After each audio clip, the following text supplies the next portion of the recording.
Kenichi est un salarié japonais ordinaire. Un jour, alors qu'il se surmène comme d'habitude, il s'effondre sur le sol. Normalement, il devrait être envoyé dans un autre monde, mais dans le cas de Kenichi, il survit et intente un procès à sa société pour pouvoir prendre sa retraite dans une ferme. La vie se passe plutôt bien pour lui, mais tout à coup, alors qu'il se prépare à manger, il disparaît et apparaît au milieu d'une forêt. Il essaie de regarder autour de lui pour comprendre où il se trouve, mais tout ce qu'il trouve, c'est le squelette d'un chevalier déchu et un tas de plantes inconnues. Il a regardé beaucoup d'animes au cours de sa vie, et il sait qu'il s'agit probablement d'une aventure risquée. Pour le confirmer, il crie « Fenêtre d'état » pour voir s'il se passe quelque chose. À sa grande surprise, son écran de statut s'affiche, ce qui signifie qu'il est définitivement coincé dans un autre monde, et honnêtement, cela ne le dérange pas. Il vérifie son statut, mais il est un peu confus car il ne voit pas de barre de HP à l'écran. En revanche, il dispose de son compte Amazon, ce qui lui permet de faire autant d'achats impulsifs qu'il le souhaite. Il a également accès à une boîte à objets, alors il ramasse une poignée d'herbes pour tester les possibilités de la boîte à objets. Il met les mauvaises herbes dans sa boîte à objets et se rend compte qu'il peut séparer et récupérer les composants individuels des objets qu'il y met.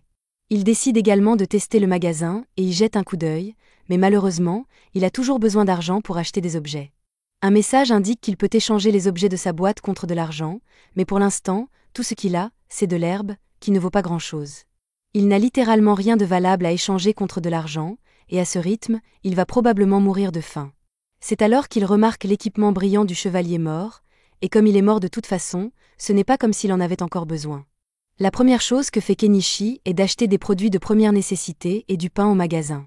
Ensuite, il enterre le squelette du chevalier pour lui rendre hommage et quitte la région sur le nouveau vélo qu'il a acheté. Il est à la recherche d'un village pour parler à des gens et gagner de l'argent, mais il n'a aucune idée de l'endroit où il se trouve. Pour l'instant, il décide d'établir un campement pour la nuit, car il ne trouvera rien aujourd'hui. Cependant, s'il ne trouve pas de ville, il prévoit de revendre certaines des choses qu'il achète au magasin pour en tirer un énorme profit. S'il y parvient, il devrait pouvoir survivre et s'épanouir dans ce monde.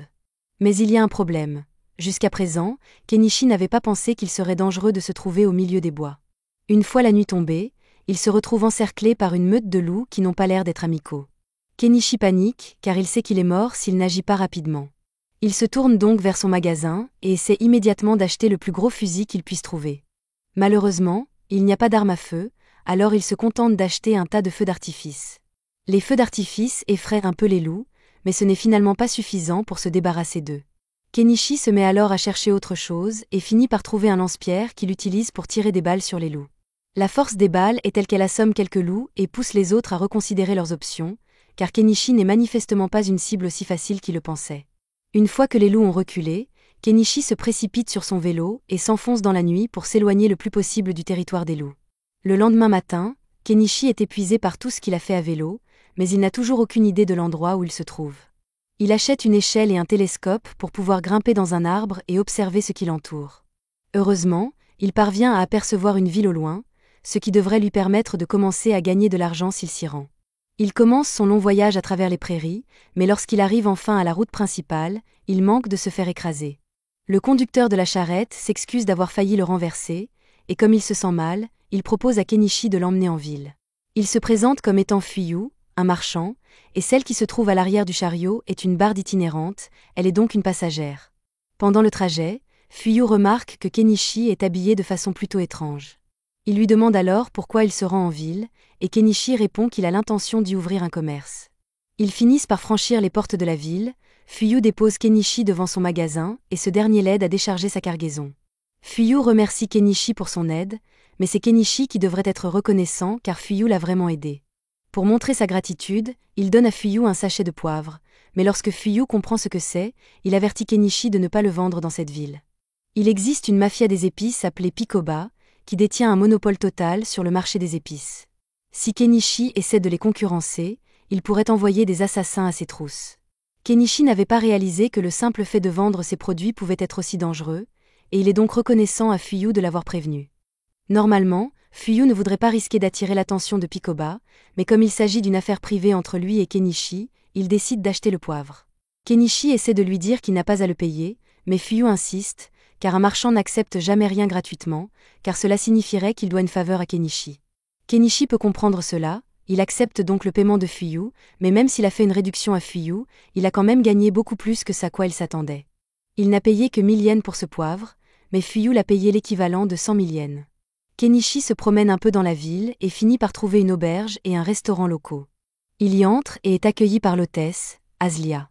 Il lui dit qu'il est ici pour se loger et qu'elle sera ravie de l'aider, alors elle le conduit à la réception. Le prix d'une chambre est d'une pièce de cuivre, et le paiement doit être effectué à l'avance. Kenichi lui donne donc l'argent. Il ne reste plus à Kenichi qu'à écrire son nom sur le contrat, mais Kenichi se rend soudain compte qu'il ne sait pas écrire dans la langue du pays. Aslia remarque les vêtements étranges de Kenichi et lui demande s'il est une sorte d'ambassadeur étranger, mais Kenichi lui répond qu'il est juste en ville parce qu'il veut monter sa propre affaire. Aslia lui apporte son soutien, mais elle ne pense pas que Kenichi sera accepté par la guilde des marchands, qui exige de ses membres qu'ils sachent lire, écrire et compter, ce qu'il ne sait apparemment pas faire. Kenichi sait parfaitement lire et écrire, mais il ne comprend pas la langue de ce pays. Quant aux mathématiques, il est plutôt doué, donc cela ne devrait pas poser de problème. Aslia ne croit pas que Kenichi sache vraiment faire des maths, alors elle lui pose un problème de multiplication de base pour le tester, et Kenichi répond instantanément, ce qui fait de lui un génie des maths dans ce monde. Aslia l'aide à écrire son nom sur le contrat, et comme Kenichi a besoin d'apprendre à lire et à écrire, il lui demande si elle serait prête à lui apprendre la langue de ce pays. Il lui propose de lui donner des bonbons en échange des leçons de langue, et lorsqu'elle entend « bonbons », elle est tout à fait d'accord. Il est pratiquement impossible de se procurer des bonbons dans le royaume de Kaden, car seuls les nobles ont le droit d'acheter ce genre de choses. En fait, si les nobles découvraient qu'elle a de si belles friandises, ils essaieraient probablement de les lui prendre, mais elle refuse que cela se produise. Une fois qu'Aslia s'est calmée, elle commence à enseigner à Kenichi la langue de ce monde, qui est assez facile à comprendre pour lui puisqu'elle est similaire au katakana du japonais. Les chiffres suivent également le même système décimal, si bien que Kenichi ne tarde pas à savoir lire et écrire parfaitement. Aslia est stupéfaite qu'il ait pu apprendre la langue en seulement quelques heures, et s'il peut faire cela, alors il est certainement assez intelligent pour se faire un bon nom en tant que marchand, et elle commence donc à le considérer comme un bon partenaire de mariage. Kenichi pense qu'Aslia plaisante, puisqu'il est assez âgé pour être son père, et ne prend donc pas sa déclaration au sérieux. Il termine le portrait qu'il avait dessiné d'elle, et quand Aslia le voit, elle est folle de joie parce qu'il lui ressemble exactement, et normalement, seuls les nobles ont droit à leur portrait. Kenichi lui a donné de délicieux bonbons et a dessiné un portrait pour elle. Elle ne peut donc pas le laisser partir sans lui donner quelque chose en retour, c'est pourquoi elle lui saute dessus, et cette nuit-là, Kenichi fait un clap. Le lendemain matin, Kenichi se rend à la guilde des marchands et rencontre l'un des représentants car il souhaite s'inscrire. Le représentant lui donne des documents à remplir, et une fois qu'il a terminé, il n'a plus qu'à payer les frais d'inscription pour devenir officiellement membre de la guilde marchande. Les frais d'inscription s'élèvent à une pièce d'argent, mais cela représente environ 50 000 yens. Il ne peut donc pas se permettre de tout payer en une seule fois et demande à payer en plusieurs fois. Heureusement, la guilde autorise les paiements partiels, et Kenichi est désormais un membre officiel de la guilde des marchands. La réceptionniste lui remet une carte d'identité et lui demande de la garder en évidence chaque fois qu'il fait des affaires, car elle sert de preuve qu'il fait partie de la guilde des marchands. Maintenant qu'il s'est inscrit, Kenichi décide de se promener dans le marché pour voir combien coûtent les choses ici. Dans l'ensemble, tous les produits manufacturés sont beaucoup plus chers que s'ils étaient achetés dans son magasin.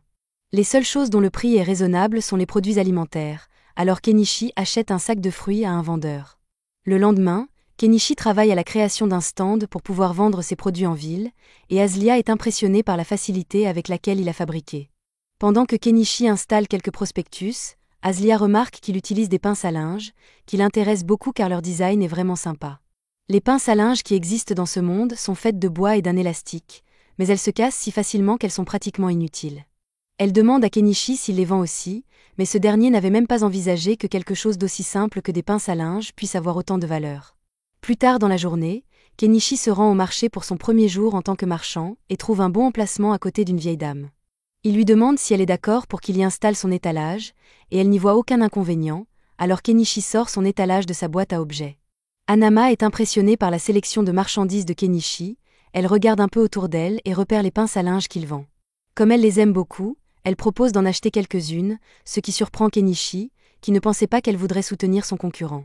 Hanama lui fait remarquer qu'il n'y a pas de règle interdisant d'acheter chez lui, et qu'en plus, elle n'a pas l'intention d'avoir une sorte de rivalité avec lui de toute façon. Au fur et à mesure que la journée avance, l'étal de Kenichi commence à attirer des clients, si bien que ses marchandises se vendent rapidement. En particulier, les pinces à linge sont devenues très populaires en raison de leur fiabilité, si bien que Kenichi pourrait probablement vivre de leur seule vente. Cependant, il sait que d'autres personnes finiront par créer des pinces à linge similaires, et il ne peut donc pas compter sur elles éternellement. À ce moment-là, un homme s'approche de l'étal de Kenichi, et d'après le fait qu'il porte une épée à la hanche et des vêtements finement confectionnés, Kenichi peut dire qu'il doit s'agir d'un noble. L'homme dit qu'il veut voir le couteau de Kenichi, alors Kenichi le laisse le tester. Lorsque l'homme est satisfait des tests de tranchant, il demande le prix.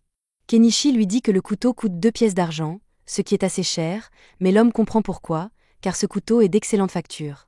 Il aimerait bien l'acheter, mais il a besoin d'une lame un peu plus longue. Kenichi vérifie donc dans son magasin s'il n'y a pas quelque chose de plus grand, et il finit par trouver un katana. L'homme adore le katana, mais Kenichi lui dit que le prix est d'une pièce d'or, ce qui est très cher, et l'homme ne sait pas s'il doit l'acheter ou non. Alors que Kenichi regarde l'homme essayer de se convaincre que le sabre est une dépense nécessaire, une ficha commence à renifler son visage et à le lécher. C'est la première fois que Kenichi voit un peuple de bêtes, il est donc un peu effrayé au début, mais il se calme rapidement et leur demande ce qu'elles veulent acheter. Ils lui disent qu'ils veulent le tissu qu'il utilise pour couvrir son étal, et qu'à l'origine, ce tissu n'était pas destiné à être vendu, mais Kenichi est un homme d'affaires, alors s'ils veulent le tissu, il le vendra. Il leur dit qu'un tissu coûte 3 pièces de cuivre, mais que s'ils veulent en acheter 3, il leur fera une réduction et ne leur demandera que 8 pièces de cuivre. C'est une bonne affaire pour eux, mais le peuple des bêtes est vraiment mauvais en maths, donc ils ne comprennent pas du tout ce que Kenichi a dit et pensent qu'il essaie de les arnaquer. Le noble dit au peuple des bêtes que Kenichi leur dit la vérité et qu'ils n'ont donc pas à s'inquiéter de se faire arnaquer, alors il le croit sur parole et achète les tissus.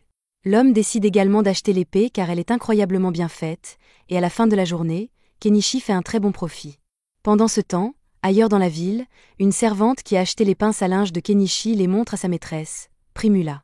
Margaret demande à Primula si elles peuvent les utiliser dans le manoir car elles lui faciliteraient beaucoup le travail. Primula trouve que c'est une bonne idée et dit à Margaret d'aller en acheter d'autres demain. Mieux encore, elle veut vendre ses pinces à linge dans sa propre entreprise, car c'est une mine d'or d'opportunités, et elle s'en va demander la permission à son père.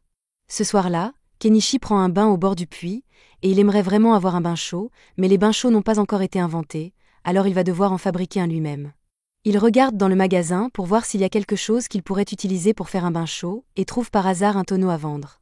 Il a donc l'intention de le remplir d'eau et de le mettre sur le feu pour qu'il puisse à nouveau prendre un bain chaud. Si son idée fonctionne, il pourra peut-être en tirer profit. Par ailleurs, Kenichi a beaucoup profité de l'écran de sa boutique en ligne, mais il n'a aucune idée de son fonctionnement ni de la façon dont les colis lui parviennent. Pour être honnête, c'est bien trop beau pour être vrai, et Kenichi craint qu'on lui vole son âme en guise de compensation, mais pour l'instant, il ne sert à rien de s'inquiéter, alors il décide d'aller dormir. Pendant ce temps, dans la forêt, il y a une petite fille nommée Anémone, et elle est actuellement en fuite. Le lendemain, alors que Kenichi prépare son magasin, il décide de mettre à jour son inventaire et met en vente quelques bijoux. Ce ne sont pas des pierres précieuses, mais elles sont jolies, et il devrait pouvoir en tirer un bon profit. C'est à ce moment-là que Margaret, la servante d'hier, arrive et dit qu'elle est venue acheter d'autres pinces à linge à Kenichi. Il lui demande combien elle veut en acheter et est surpris d'entendre qu'elle en veut 100, mais elle a l'argent pour cela, alors il finalise la vente. Alors qu'il emballe les épingles pour elle, Margaret remarque certains des bijoux qu'il a disposés et demande s'ils sont faits de vrais diamants. Kenichi lui répond que les bijoux sont tous faits de verre poli, mais qu'ils sont tout de même très beaux. Margaret lui demande donc d'en mettre un de côté pour qu'elle puisse revenir l'acheter plus tard. Les affaires continuent comme d'habitude pendant le reste de la journée, mais juste au moment où Kenichi s'apprête à fermer boutique pour la journée, les fous de bêtes de la veille reviennent dans sa boutique. Ils ont l'air plutôt sérieux et Kenichi craint qu'il ne soit là pour le battre, mais Miare s'approche de son visage et dit aux autres qu'elle sent une odeur d'épices venant de lui. Les autres bêtes commencent à faire la fête et demandent à Kenichi de leur vendre quelques-unes de ces épices, mais celui-ci hésite à le faire après ce qu'il a entendu sur le syndicat des épices. Il n'a aucune idée de la façon dont ils opèrent et de ce qu'ils lui feront s'ils découvrent qu'il vend des épices, alors il ne veut pas prendre le risque. Les hommes bêtes ne cessent de le supplier de faire une exception, mais les habitants de la région leur disent qu'ils ne peuvent pas s'attendre à ce qu'un nouveau venu comme Kenichi prenne des risques pour eux, et les hommes bêtes semblent avoir compris le message. Kenichi ne peut pas leur vendre d'épices, mais il n'enfreint aucune règle s'il partage un repas avec eux. Il invite donc le groupe à venir manger avec lui, mais il devra le faire dans les bois pour ne pas attirer l'attention.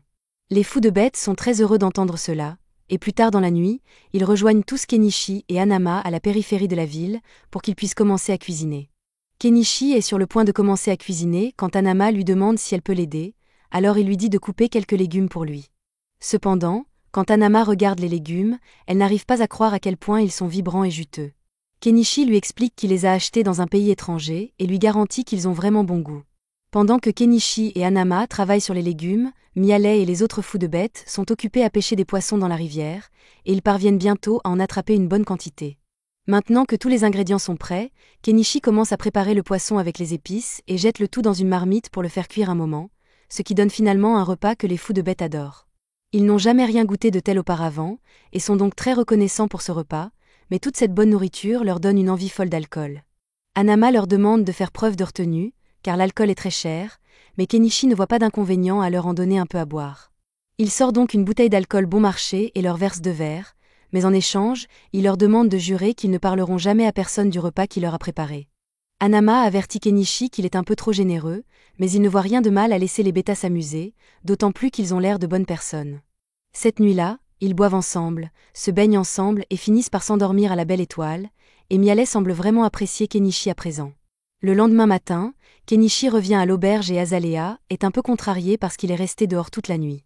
Kenichi essaie d'expliquer qu'il n'a fait que passer la nuit avec un couple de beast folk à l'extérieur de la ville, mais à en juger par la fourrure de femme-chat sur sa veste, elle pense que Kenichi a fait bien plus que passer la nuit, et elle est furieuse qu'il ait choisi de le faire avec une femme-chat plutôt qu'avec elle. Plus tard dans la journée, Kenichi prépare son magasin pour une nouvelle journée de travail, mais pendant qu'il le fait, Margaret arrive avec Primula pour visiter le magasin de Kenichi. Kenichi est d'abord distrait par la beauté de Primula, puis il remarque Margaret debout derrière elle et réalise qu'elles doivent être ici pour acheter le collier que Margaret lui a demandé hier. Il l'apporte et Margaret le paie avant de le donner à Primula pour qu'elle puisse l'inspecter. Vu la qualité de la fabrication, elle a du mal à croire qu'il n'est pas fait de vrais diamants. Elle lui demande s'il en a d'autres en stock, alors Kenichi en achète plusieurs dans son magasin et les lui montre. Primula est incroyablement impressionnée par la qualité des produits de Kenichi et par le fait qu'il possède une boîte à objets. Elle a une requête à lui faire. Elle lui dit qu'elle est la fille du propriétaire de la Mallow Trading Company, et que si Kenichi veut bien l'accompagner, elle aimerait le présenter à son père. Kenichi apprécie l'idée de rencontrer la propriétaire d'une importante société commerciale, mais il hésite à rencontrer des gros bonnets, car cela pourrait lui causer des ennuis. Cependant, Hanama lui dit que le père de Primula est bien connu en ville et que tout le monde dit que c'est un homme de bonne moralité, donc Kenichi n'a pas à s'inquiéter d'avoir des ennuis avec lui. Kenichi accepte donc d'accompagner Primula, qui l'invite à se joindre à elle dans sa calèche pour rencontrer son père. En chemin, Primula lui montre des répliques de pinces à linge qu'elle a fabriquées, et bien que la forme en bois soit assez facile à copier, la pince en métal était trop complexe à fabriquer pour son artisan. Kenichi comprend pourquoi ils n'ont pas réussi à trouver la solution, car même lui ne sait pas comment les ressorts sont fabriqués, mais il sait que c'est un processus compliqué. Ils finissent par arriver à la maison de Primula, et Kenichi est stupéfait de voir à quel point elle est immense, mais comparée aux maisons des nobles d'ici, Primula dit qu'elle est en fait assez petite. Ils entrent et Kenichi est présenté au père de Primula, Mallow. Ils se saluent tous les deux, et Mallow invite Kenichi à s'asseoir pour qu'ils puissent commencer leur discussion. Une fois installés, Kenichi montre à Mallow quelques-uns des bijoux qu'il possède, et Mallow est aussi impressionné que Primula. De plus, Primula lui dit que Kenichi possède une boîte à objets, ce que Mallow trouve intéressant car il en a une lui aussi. C'est grâce à sa boîte à objets qu'il a pu monter sa société commerciale à ce niveau. Il pense donc que Kenichi pourrait réussir en l'utilisant correctement, même si pour l'instant, il ne l'utilise que pour stocker ses provisions. Quoi qu'il en soit, la raison pour laquelle Mallow souhaitait rencontrer Kenichi est qu'il voulait discuter de la possibilité que Kenichi devienne le fournisseur officiel de la société Mallow. Kenichi s'attendait à une telle proposition et suppose que Mallow a l'intention de la commercialiser de manière à maximiser ses profits. Cependant, si c'est ce que Mallow recherche, Kenichi lui demande pourquoi il n'a pas continué à acheter les articles de son magasin à bas prix pour les revendre plus tard. Mallow aurait certainement pu le faire, mais c'est une tactique commerciale sournoise, et si Kenichi découvrait qu'il revendait ses produits sans autorisation, il ne serait pas très content. De plus, le fait d'avoir une conversation directe avec Kenichi donne à Mallow un avantage sur ses concurrents, qui finiraient par l'approcher à leur tour. Cela dit, Mallow souhaite entamer des négociations en vue d'un partenariat et propose à Kenichi de lui verser 50% du prix de vente au détail de ses produits. Kenichi aurait pu demander mieux, mais cela ne le dérange pas, car sa boutique en ligne lui rapporte déjà beaucoup d'argent. Il accepte donc l'offre de Mallow, et les deux hommes se serrent la main. Il signe officiellement le contrat de fourniture, et les premiers articles qu'il fournit à Mallow lui rapportent plus d'1 million de yens. Cependant, lorsque Primula voit tous les beaux bijoux que Kenichi a en stock, elle en tombe amoureuse et demande à son père si elle peut les acheter à Kenichi pour elle-même. Mallow n'y voit aucun inconvénient et Primula lui propose de lui payer 10 pièces d'or, ce qui équivaut à 2 millions de yens. Pour la première fois depuis son arrivée, Kenichi a un solde bancaire à 8 chiffres. Puisqu'il s'en sort si bien, il décide de commencer à mettre en place sa vie tranquille et achète une maison dans son magasin. Le lendemain, il quitte les murs de la ville et part dans la forêt à la recherche d'un bon endroit pour y installer sa maison. Avant de partir, il informe Azalea de son plan pour qu'elle ne s'inquiète pas, mais elle trouve un peu étrange que Kenichi choisisse volontairement de vivre dans la dangereuse forêt au lieu de rester en ville. Une fois qu'il a trouvé un bon endroit, Kenichi achète un désherbeur et commence à aménager la zone, mais il se heurte à un problème, car même si les autres articles de son magasin sont plutôt bon marché, le carburant est toujours cher, quel que soit le monde dans lequel on vit. Il n'y a rien qu'il puisse faire, alors il s'accommode du coût élevé et continue à travailler jusqu'à ce qu'il ait réussi à se frayer un chemin pour entrer et sortir de la forêt. Après cela, il doit commencer à se débarrasser de tous ses arbres, il achète donc une tronçonneuse et commence à couper. Après plusieurs heures de travail acharné, Kenichi a finalement réussi à couper un grand nombre d'arbres dans la région, et il ne lui reste plus qu'à les écarter du chemin. Cependant, lorsqu'il essaie de placer les arbres dans sa boîte à objets, il n'y parvient pas. Il semble que les arbres soient trop longs pour y entrer, il va donc devoir ressortir sa tronçonneuse et les couper en morceaux plus faciles à gérer.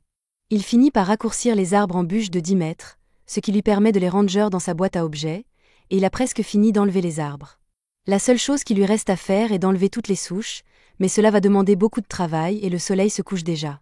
Le lendemain, Kenichi retourne dans la forêt pour terminer le travail, mais après avoir creusé la souche pendant un moment, il se rend compte que c'est beaucoup trop de travail pour un homme d'âge moyen comme lui, et plutôt que de s'abîmer le dos, il décide d'acheter une pelleteuse.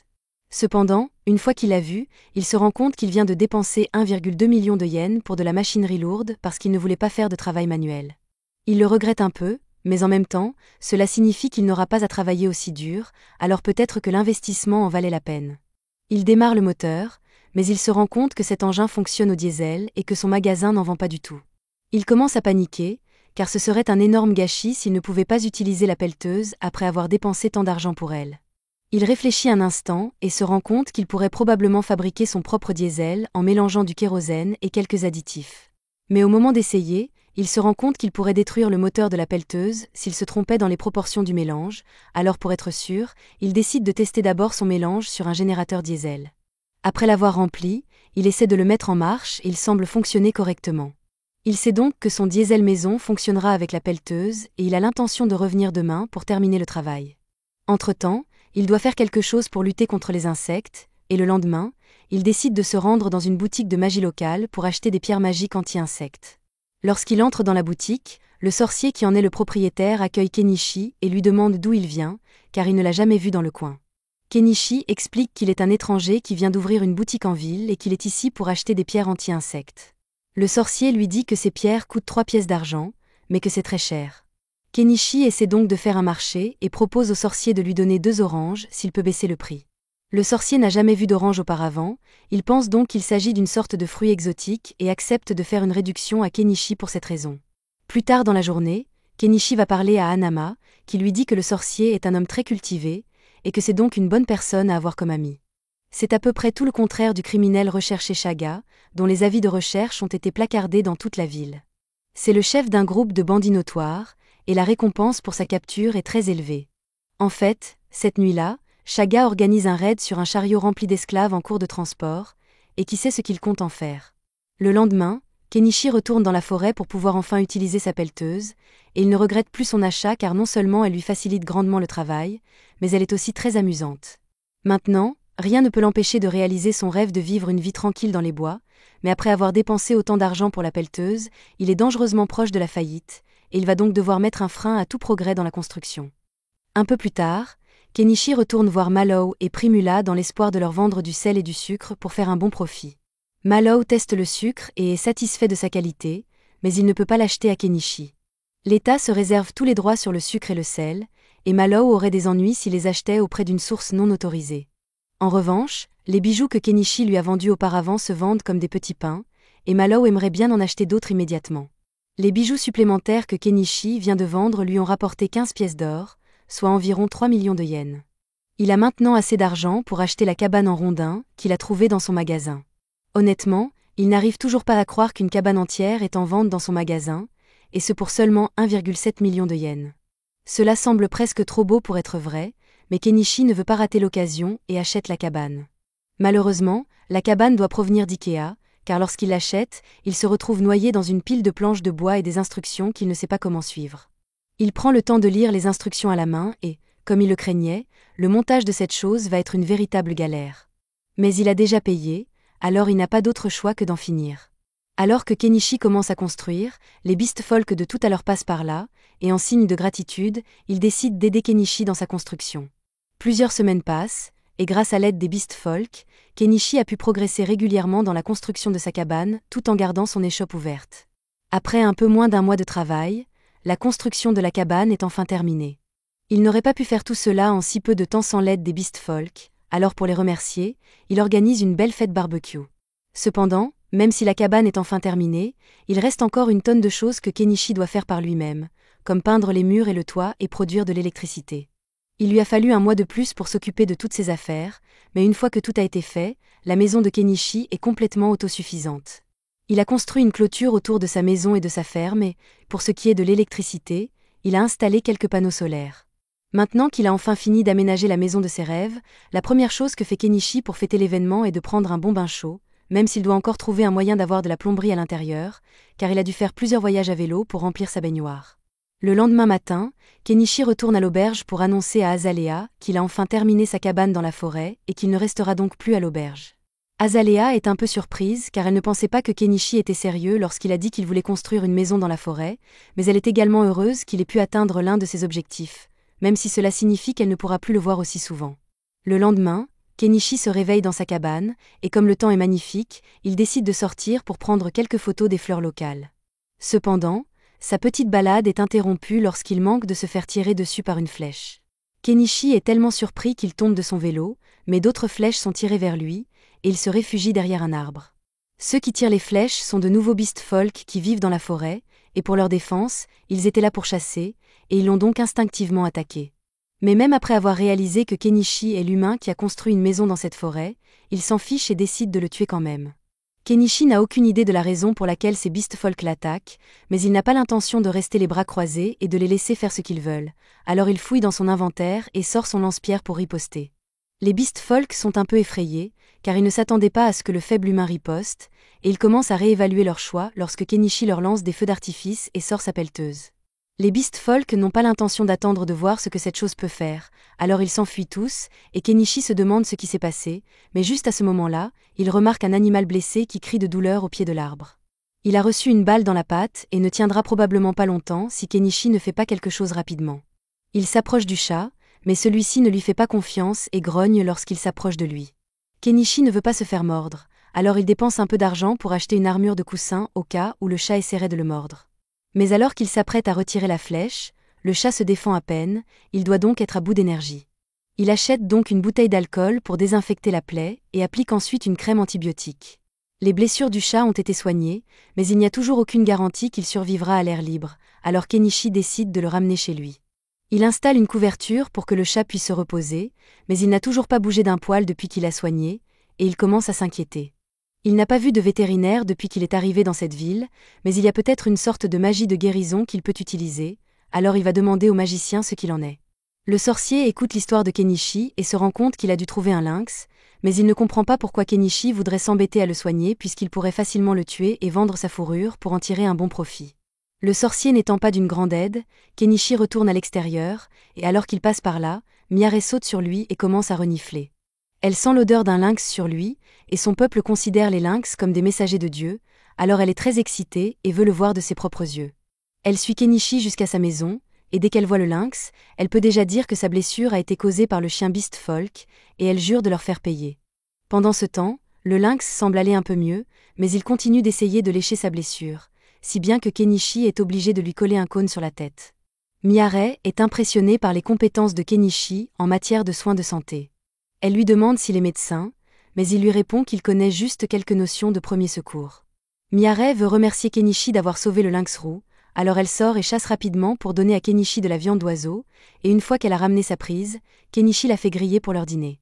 Après le repas, Miare est épuisée et demande à Kenichi de la laisser passer la nuit ici. Kenichi lui demande si elle peut laisser tomber son travail et passer la nuit ici, mais elle est plus préoccupée par le lynx roux que par son travail en ce moment. Kenichi accepte de la laisser passer la nuit, mais il n'a qu'un seul lit, alors Miare suggère qu'ils dorment tous les deux ensemble, et Miare finit par se retrouver sur Kenichi plus tard dans la nuit. Quelques jours plus tard, le chat semble aller beaucoup mieux, et Kenichi décide de commencer à travailler dans sa ferme. Mais même s'il peut acheter des semis et des outils pour sa ferme, il doit toujours penser à sa situation en matière d'eau, car devoir courir jusqu'à la rivière chaque fois qu'il veut arroser ses cultures serait très pénible à gérer. La première chose qui lui vient à l'esprit est de construire un puits avec une pompe, mais ce sera pour demain, car il est trop fatigué pour le faire aujourd'hui. Il va se coucher et, le lendemain matin, il se réveille avec la sensation du lynx qui lui a sauté sur l'estomac. Même si cela lui fait mal, il est heureux de voir que le lynx est plein d'énergie, alors il lui enlève son cône et le relâche dans la nature pour qu'il vive sa vie. Revenons à l'affaire du puits. Kenichi décide de prendre quelques jours de congé pour s'occuper de son étable afin de pouvoir y travailler. Il perce un trou dans le sol et installe une pompe électrique, ce qui lui permet d'avoir accès à de l'eau fraîche chaque fois qu'il en a besoin. Pour fêter l'événement, il commence à remplir sa baignoire pour faire trempette, mais tout à coup, il entend Primula l'appeler. Il est surpris de la voir ici. Primula lui explique qu'il n'a pas ouvert son magasin aujourd'hui, qu'elle s'est inquiétée et que Miarel lui a parlé de sa cabane, alors elle a décidé de lui rendre visite. Elle est impressionnée par le fait que Kenichi ait pu construire tout cela tout seul, mais elle remarque ensuite la pelleteuse géante à côté de sa maison, et elle lui demande ce qu'il en est. Kenichi ne veut pas avoir à expliquer le fonctionnement de cette chose, alors il dit simplement qu'il s'agit de son familier invoqué pour rester simple. Primula le croit totalement, mais maintenant elle pense que Kenichi peut faire de la magie, alors il lui demande de garder le secret quand elle rentrera à la maison. D'ailleurs, à cette heure-ci, les portes de la ville ont déjà dû être fermées, et Primula ne pourra plus rentrer chez elle. Primula le sait déjà, c'est pourquoi elle a l'intention de passer la nuit avec Kenichi. Même lorsque Kenichi l'avertit qu'il n'a qu'un seul lit, elle insiste pour dire que c'est bon. À ce moment-là, elle remarque le tonneau derrière lui et demande à quoi il sert. Kenichi lui explique qu'il s'agit d'un bain chaud, ce qui enthousiasme Primula qui demande à l'essayer. À la tombée de la nuit, Kenichi a réchauffé le bain, Primula y entre donc et elle adore la sensation de chaleur. Mais le fait qu'elle se trouve au milieu des bois la rend un peu mal à l'aise, et elle commence à appeler Kenichi. Kenichi lui dit qu'il est assis de l'autre côté du mur, mais Primula dit qu'elle se sentirait mieux si elle pouvait le voir face à face. Après avoir pris son bain, Kenichi lui donne un peignoir pour qu'elle s'y change, et elle est ravie de la chaleur qu'il dégage, alors elle demande à Kenichi s'il peut le lui vendre. Kenichi lui dit qu'il n'est pas à vendre, mais elle continue à le supplier et il finit par accepter de lui vendre quelques peignoirs.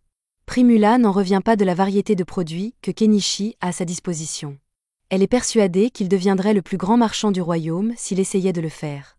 Cependant, Kenichi n'est pas intéressé par un tel objectif, car cela lui causerait beaucoup d'ennuis s'il attirait l'attention des nobles de la région.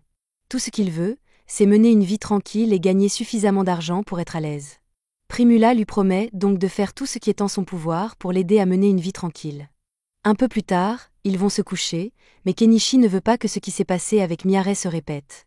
Il décide donc d'acheter un deuxième lit à Primula pour la nuit, afin d'éviter tout malentendu. Pendant ce temps, dans le camp des Outlaws, Shaga semble avoir reçu un travail de la part de quelqu'un de très important, ce qui pourrait lui valoir des ennuis à l'avenir. Le lendemain matin, Kenichi ramène Primula chez elle et décide de parler à Mallow des peignoirs dont Primula lui a parlé. Mallow est intrigué par ce tissu étrange et pense qu'il se vendra très bien. Puisqu'ils en sont là, Kenichi décide d'évoquer la possibilité de vendre quelque chose d'un peu plus épicé. Primula semble intéressée, mais Mallow rejette immédiatement cette idée. C'est alors que Margaret entre dans la pièce pour apporter à Mallow les registres qu'il a demandés. Comme Kenichi semble un peu curieux, Mallow explique qu'il est en train de réécrire tous les anciens registres parce que l'Empire vient de mettre au point un nouveau système génial de suivi des ventes appelé comptabilité en partie double. Kenichi est surpris, car le système de comptabilité en partie double était courant au Japon. Cela l'amène également à se souvenir d'une phrase de Mallow, selon laquelle l'influence de l'Empire s'étendrait plus rapidement grâce aux nouvelles inventions d'un homme en particulier. En effet, Mallow était sur le point d'aller tester l'une des dernières inventions de cet homme, et à la surprise de Kenichi, il s'agissait d'une pompe à eau. Il avait déjà des soupçons avant cela, mais pour que quelqu'un invente une pompe à eau aussi facilement, il faudrait qu'il connaisse déjà son fonctionnement, ce qui signifie qu'il y a peut-être quelqu'un d'autre dans ce monde qui a été envoyé ici par le Japon, et Kenichi est légèrement inquiet puisqu'il a maintenant de la concurrence. Les jours suivants, Primula rendra occasionnellement visite à Kenichi et passera la nuit chez lui, mais ce soir est spécial car elle doit partir demain pour une tournée de ravitaillement, et ne pourra donc pas lui rendre visite pendant un certain temps. Elle demande à Kenichi s'il a encore cette chemise de nuit épicée car elle aimerait la lui acheter. Kenichi demande alors s'il y a un homme qu'elle essaie de séduire et Primula répond en disant que c'est lui qu'elle recherche. Kenichi ne sait pas quoi répondre, mais il pense que ce n'est pas bien pour lui d'avoir ce genre de relation avec Primula, d'autant plus qu'il est ami avec Mallow, et qu'il n'y a aucune chance que Mallow soit d'accord pour que Primula ait une relation avec un vieil homme comme lui. Cependant, Primula dit à Kenichi qu'elle a déjà obtenu l'accord de son père, et que cela ne posera donc pas de problème. Malgré cela, Kenichi a encore beaucoup trop de choses à faire en ce moment, et il ne peut pas gérer une relation. Il demande à Primula si elle accepterait de mettre la discussion sur la relation en suspens pendant un certain temps. Primula comprend, mais elle dit qu'elle aimerait partager le même lit que Kenichi au moins une fois avant de partir, même si c'est juste pour dormir à côté de lui. Le lendemain matin, Kenichi reçoit la visite inattendue d'un chevalier, qui s'avère être celui à qui il a vendu une épée la dernière fois. Son nom est Northball, et il a été envoyé ici pour enquêter parce qu'il y a eu des rapports sur un vieil homme étrange vivant dans les bois. Mais comme il connaît déjà Kenichi, il peut affirmer qu'il ne se passe rien de sinistre ici. Avant de partir, il raconte à Kenichi une nouvelle intéressante qu'il a entendue récemment. Un mage de l'Empire a créé un condiment merveilleux, la mayonnaise, et il a réussi à vaincre un dragon avec ce condiment. Il ne fait aucun doute pour Kenichi que cet homme mystérieux doit venir du Japon, et avec tout ce qu'il a accompli jusqu'à présent, Kenichi se sent vraiment surclassé. Mais comme il n'a pas l'intention de le rencontrer de sitôt, le mois suivant se déroule sans problème. Kenichi est assis à son étal un après-midi lorsqu'il se rend compte que la caravane d'approvisionnement de Primula devrait bientôt revenir, et il prévoit donc de lui rendre visite dans la journée. Cependant, à ce moment-là, il entend une grande agitation sur la place de la ville et se lève pour aller voir de quoi il s'agit. Apparemment, une caravane a été attaquée par des bandits, et tout le monde à bord a été kidnappé, y compris Primula.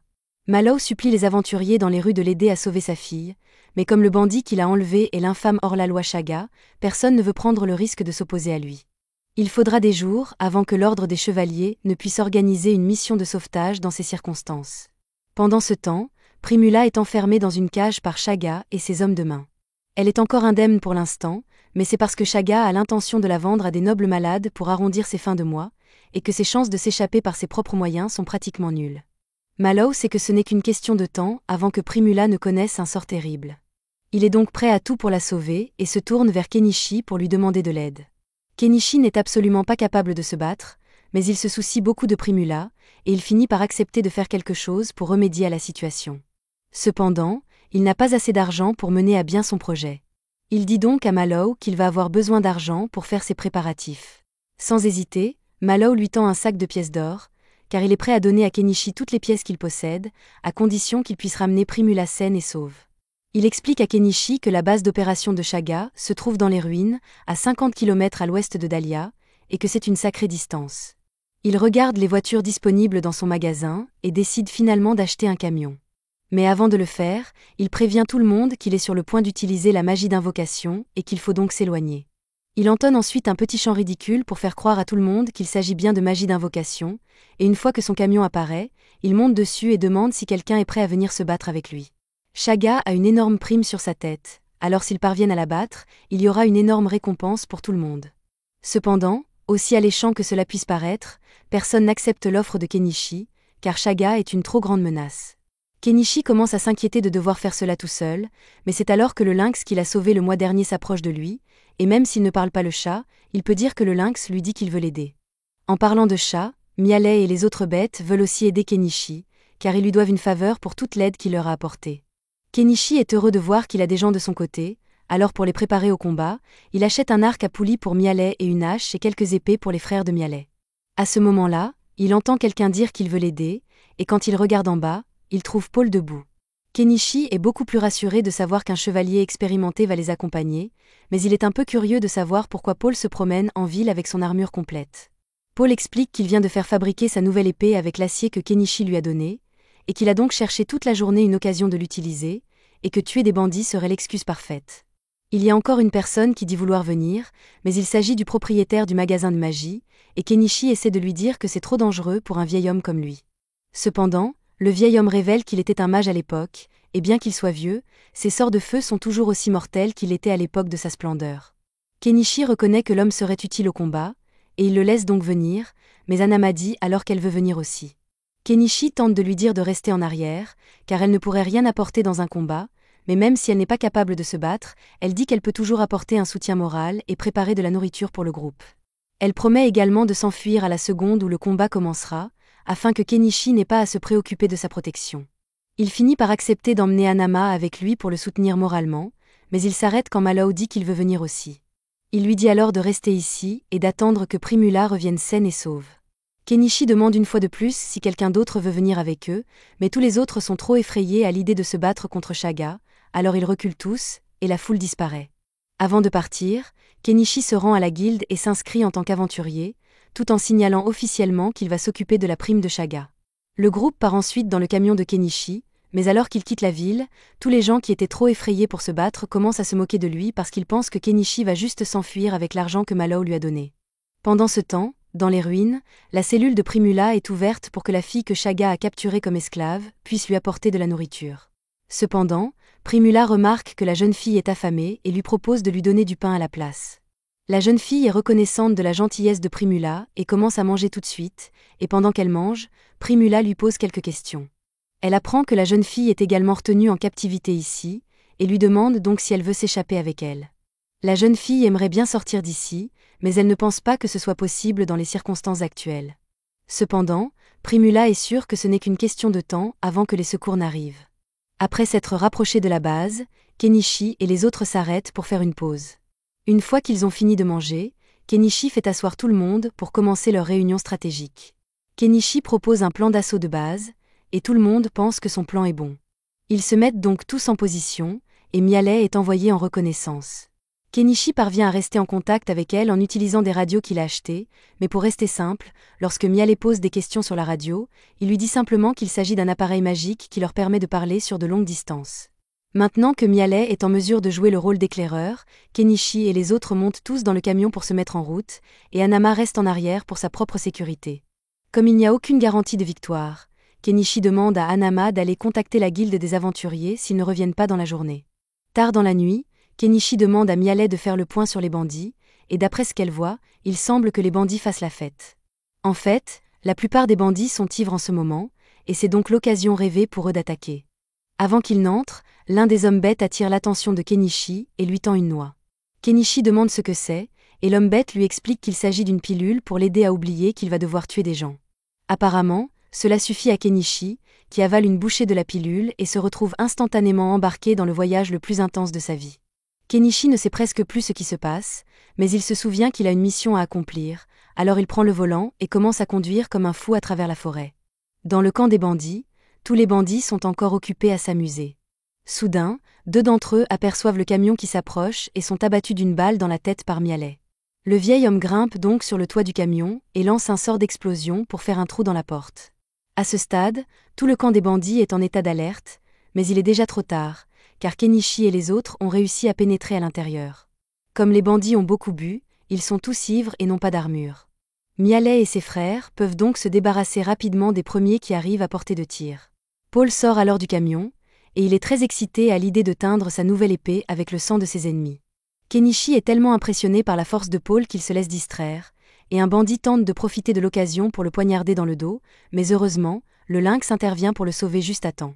D'autres bandits commencent à émerger des ruines, alors Kenichi décide de sortir l'artillerie lourde et convoque sa pelleteuse pour les écraser. Le peuple des bêtes continue de faire de son mieux pour éliminer autant de bandits que possible, et Paul est ici en train de montrer sa supériorité sur les bandits. Alors que Kenichi tourmente les bandits avec sa pelleteuse, il perce accidentellement un trou dans l'un des murs et trouve une tonne de prisonniers des bandits à l'intérieur. Il vérifie si Primula est à l'intérieur avec eux, mais à sa grande horreur, il semble que Shaga ait anticipé leur mission de sauvetage car il retient Primula en otage au sommet d'une tour. Primula est soulagée que Kenichi soit venu la sauver, mais Shaga est mortifié car tous ses hommes ont été anéantis. Il pensait qu'un groupe serait envoyé pour sauver Primula, mais il n'aurait jamais imaginé qu'il serait aussi fort. Cependant, même dans la situation actuelle, Shaga pense toujours qu'il a le dessus, et il demande à Kenichi et aux autres de déposer leurs armes immédiatement s'ils ne veulent pas qu'il la poignarde ici même. Ils se fichent tous sur place car ils ne veulent pas que Primula soit blessée, mais Kenichi n'a pas l'intention de laisser Shaga s'échapper. Alors, pendant que Shaga ne regarde pas, il achète un pointeur laser et dit à Miale de tirer sur Shaga quand il donnera le signal. Miale comprend le message, Kenichi déplace le pointeur laser jusqu'à l'œil de Shaga pour l'aveugler, et à la seconde où il lâche Primula à cause de la douleur, Miale tire directement dans l'épaule de Shaga. Kenichi monte les escaliers en courant pour mettre Primula à l'abri, alors que Shaga a retrouvé la vue et s'apprête à les attaquer tous les deux. Heureusement, avant qu'il ne puisse faire quoi que ce soit, l'esclave utilise une sorte de magie pour le faire tomber dans les escaliers. Une fois au sol, il est parfaitement aligné pour que Miale lui tire une balle dans la tête. Le groupe est victorieux et Primula est enfin en sécurité. La première chose qu'ils font est d'envoyer Nanji annoncer la bonne nouvelle à Hanama. Ensuite, Kenichi range ses véhicules et achète des vêtements pour tous les prisonniers qu'ils ont sauvés. Pendant qu'il se nettoie, il remarque la petite fille et demande à Primula de la laver, et pendant ce temps, il lui donne une paire de ciseaux pour lui couper les cheveux. Primula jette un coup d'œil aux ciseaux et demande immédiatement à Kenichi s'il peut lui en vendre d'autres, car ce serait un article très populaire, mais les autres femmes lui rappellent alors qu'elle est nue, et elle recule, embarrassée. Une fois que tout le monde s'est habillé, Kenichi va parler à la petite fille et se présente à elle. Elle lui dit qu'elle s'appelle Anémone et qu'elle a une lettre importante à lui remettre. Il s'agit d'une lettre dénonçant le noble qui finance tous les enlèvements de Chaga, et Paul promet de s'assurer que ce noble sera puni pour ses crimes. L'incident est donc officiellement clos, et il semble qu'ils pourront rentrer en toute sécurité à Dahlia. Mais d'abord, tout le monde est très fatigué, alors ils s'endorment pour la nuit. Le matin, Kenichi ramène tout le monde en ville, et les habitants attendent avec impatience de voir si Kenichi a finalement réussi. Alors que son camion s'arrête sur la place de la ville, Primula en descend et court se jeter dans les bras de son père, ravi de le revoir. Pendant leur retrouvaille, Mallow remarque que la robe que porte Primula est de très bonne qualité. Elle lui dit fièrement que c'est Kenichi qui la lui a offerte, et ils ont tous les deux la même idée. En parlant de Kenichi, Mallow réalise qu'il ne l'a pas encore remercié correctement. Il s'approche donc de lui et lui exprime sa profonde gratitude pour avoir ramené Primula. Profitant de l'occasion, Mallow demande à Kenichi s'il a réussi à récupérer tous les biens volés par Chaga et son gang. Kenichi lui explique alors qu'il a tout mis dans sa boîte à objets, mais que le butin n'est pas ce à quoi il s'attend. Ce que Kenichi a dans sa boîte, ce sont des têtes coupées. Plus tôt, dans les ruines, avant que Kenichi et les autres ne retournent en ville, les Beast Folk lui avaient dit qu'ils devraient couper les têtes de tous les bandits. Chaga et son équipe sont très connus, et une énorme prime est placée sur leur tête. Pour la réclamer, Kenichi devra présenter la tête de Chaga comme preuve de sa mort. Cependant, toutes ces têtes commenceront bientôt à sentir mauvais, il serait donc bien mieux de les stocker dans sa boîte à objets. C'est certainement l'une des choses les plus dérangeantes que Kenichi ait dû faire, mais il n'a pas le choix. Il commence donc à charger les têtes dans sa boîte. Profitant de l'occasion, il récupère également tout ce que les bandits avaient volé, y compris un sac rempli de 100 pièces d'or et divers objets de valeur. Il ramène aussi toutes les femmes qui étaient prisonnières de Chaga, mais il ne sait pas trop quoi faire d'elles. Avant de revenir à Dahlia, il leur a demandé si elles voulaient qu'il les ramène dans leur village, et certaines ont accepté. Mais pour d'autres, lorsque Chaga les a capturées, il a brûlé leur maison et tué leur famille, elles n'ont donc plus de foyer où retourner. Kenichi comprend leur situation et les invite à revenir avec lui à Dahlia, où elles auront de meilleures chances de recommencer leur vie. Les femmes semblent ravies de cette idée. Kenichi se tourne ensuite vers Anémone et lui demande si elle connaît son village d'origine. Elle lui répond que son village s'appelle Oru, mais qu'il est très loin d'ici, à environ 800 km, ce qui rendrait le voyage long et difficile. Cependant, Kenichi est prêt à l'accompagner si elle souhaite rentrer. Mais Anémone n'a aucune intention de retourner dans ce village, car elle y a été vendue comme esclave par les siens. Dans ce cas, Kenichi lui demande si elle aimerait l'accompagner à Dahlia, et Anémone accepte avec enthousiasme. Kenichi passe ensuite un certain temps à conduire les femmes à leurs différentes destinations, et une fois cela fait, il se rend à la guilde avec les autres pour réclamer la prime. La réceptionniste de la guilde est horrifiée en voyant une tête coupée posée devant elle, mais il y en a 50 autres, alors Kenichi commence à les sortir de son stockage. Le personnel de la guilde a beaucoup de travail à faire, car ils doivent inspecter chaque tête. Pendant ce temps, Kenichi se met à l'écart pour se reposer. Le magicien s'approche de lui et lui dit qu'avec sa magie d'invocation étrange et sa boîte à objets incroyablement grande, si les nobles venaient à découvrir son existence, sa vie deviendrait très compliquée. Mais cela ne fait que renforcer la détermination de Kenichi à rester discret. En parlant de nobles, Paul s'approche de Kenichi et lui dit qu'il va rencontrer le seigneur local, Aspius, pour l'informer des nobles corrompus qui soutenaient secrètement les opérations criminelles de Chaga. Plus tard dans la soirée, la guilde termine enfin le calcul de la récompense. Elle s'élève à 861 pièces d'or au total, et Kenichi propose de la partager équitablement entre tous. Cependant, Anama lui dit qu'elle ne mérite pas de part, car elle n'a rien fait pendant la mission. Sa vie n'a jamais été en danger, et elle ne pense pas qu'il serait juste qu'elle reçoive une récompense. Cependant, elle espère que Kenichi pourrait lui faire une petite faveur. Elle souhaite s'occuper d'Anémone comme si c'était sa propre fille, car celle-ci lui rappelle sa propre enfant. Kenichi n'a aucune objection à sa demande, car il est sûr qu'Anama prendra bien soin d'Anémone. Il la laisse donc s'en occuper et part en ville.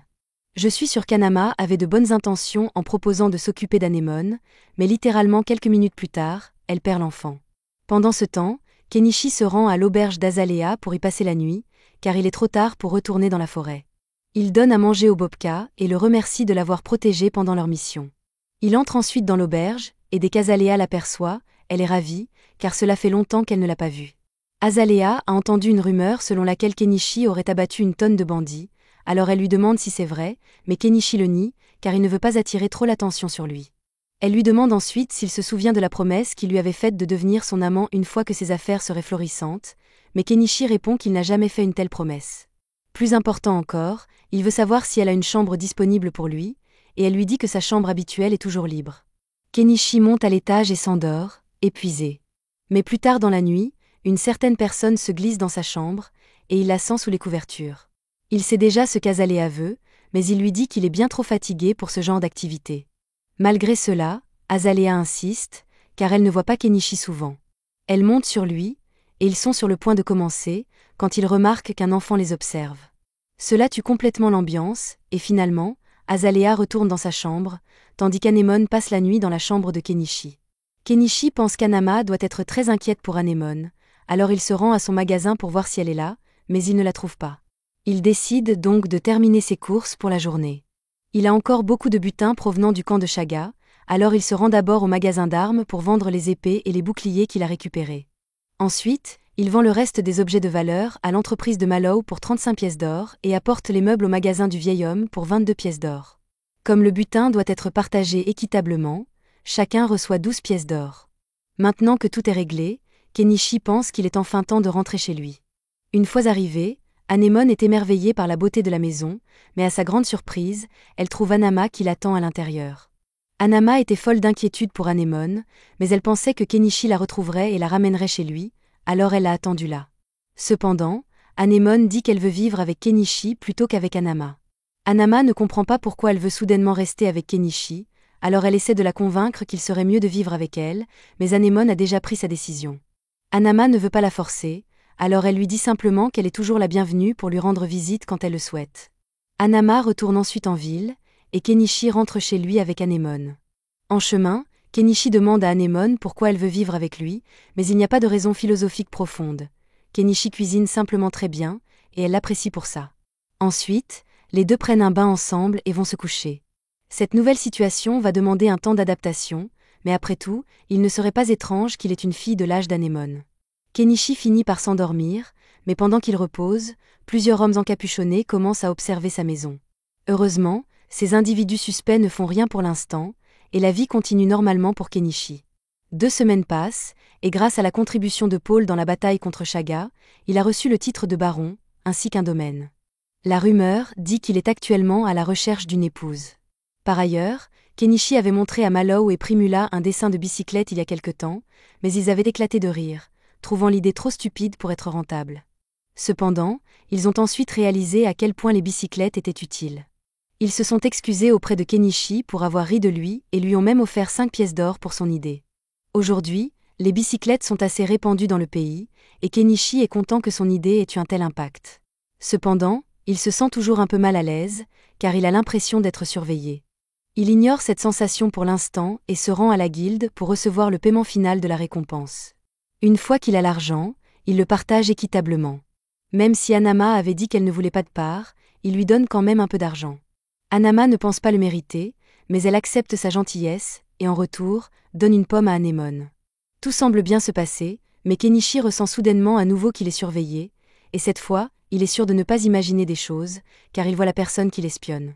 Cela pourrait être mauvais, alors il prend la main d'Anemone et essaie de quitter les lieux, mais il se rend vite compte qu'il est suivi par d'autres hommes encapuchonnés. Il est coincé, et sa seule option est de s'enfuir dans une ruelle pour essayer de s'échapper. Cependant, au bout de la ruelle, il se retrouve bloqué par un carrosse. Les hommes encapuchonnés le rattrapent et lui disent que leur patron veut le rencontrer vivant, alors s'ils coopèrent, ils ne lui feront pas de mal. Kenichi n'a pas vraiment le choix, alors il fait semblant de se soumettre à leurs ordres, mais juste avant qu'il ne le fasse monter dans le carrosse, il sort des pétards de son inventaire et les lance sur les hommes encapuchonnés et dans le carrosse. Cela crée suffisamment de distraction pour qu'il et Anemone se glissent sous le carrosse. Maintenant qu'il a pris de la distance, il sort une arbalète et la pointe vers les hommes. Il les menace de tirer s'ils ne le laissent pas tranquille, et comme les ravisseurs n'ont pas d'armes à longue portée, ils sont obligés de fuir. Kenichi est soulagé d'avoir réussi à s'échapper, et quelques instants plus tard, Mallow arrive dans son carrosse, ayant entendu le tumulte. Il propose à Kenichi et Anemone de les emmener, et pendant le trajet, Kenichi lui raconte tout ce qui s'est passé. Il pense que cela doit être l'œuvre d'un noble faisant partie de la faction anti-monarchie, et il suggère à Kenichi d'aller rencontrer le seigneur local, Aspius, pour obtenir une protection. Kenichi est d'accord que c'est peut-être une bonne idée, mais il ne veut pas prendre le risque, car Aspius pourrait lui demander de payer des impôts, et il déteste les impôts. Il décide donc qu'il serait peut-être mieux de quitter cette ville complètement. Après être rentré chez lui, Mallow parle à Primula de la décision de Kenichi de quitter la ville, et Primula est contrarié, car ils n'ont même pas eu l'occasion de le remercier correctement pour tout ce qu'il a fait pour eux. Les bicyclettes sont devenues un article si populaire que le seigneur local leur a accordé un nom de famille en leur honneur, et ils doivent une grande dette à Kenichi. Ils ne peuvent donc pas le laisser partir avant d'avoir remboursé cette dette. C'est pourquoi Primula décide qu'elle partira avec lui et passera autant de temps que possible avec Kenichi. Elle avait déjà essayé de gagner son affection une fois, et il l'avait rejetée, mais quand elle a été kidnappée, Kenichi n'a pas hésité à risquer sa vie pour la sauver.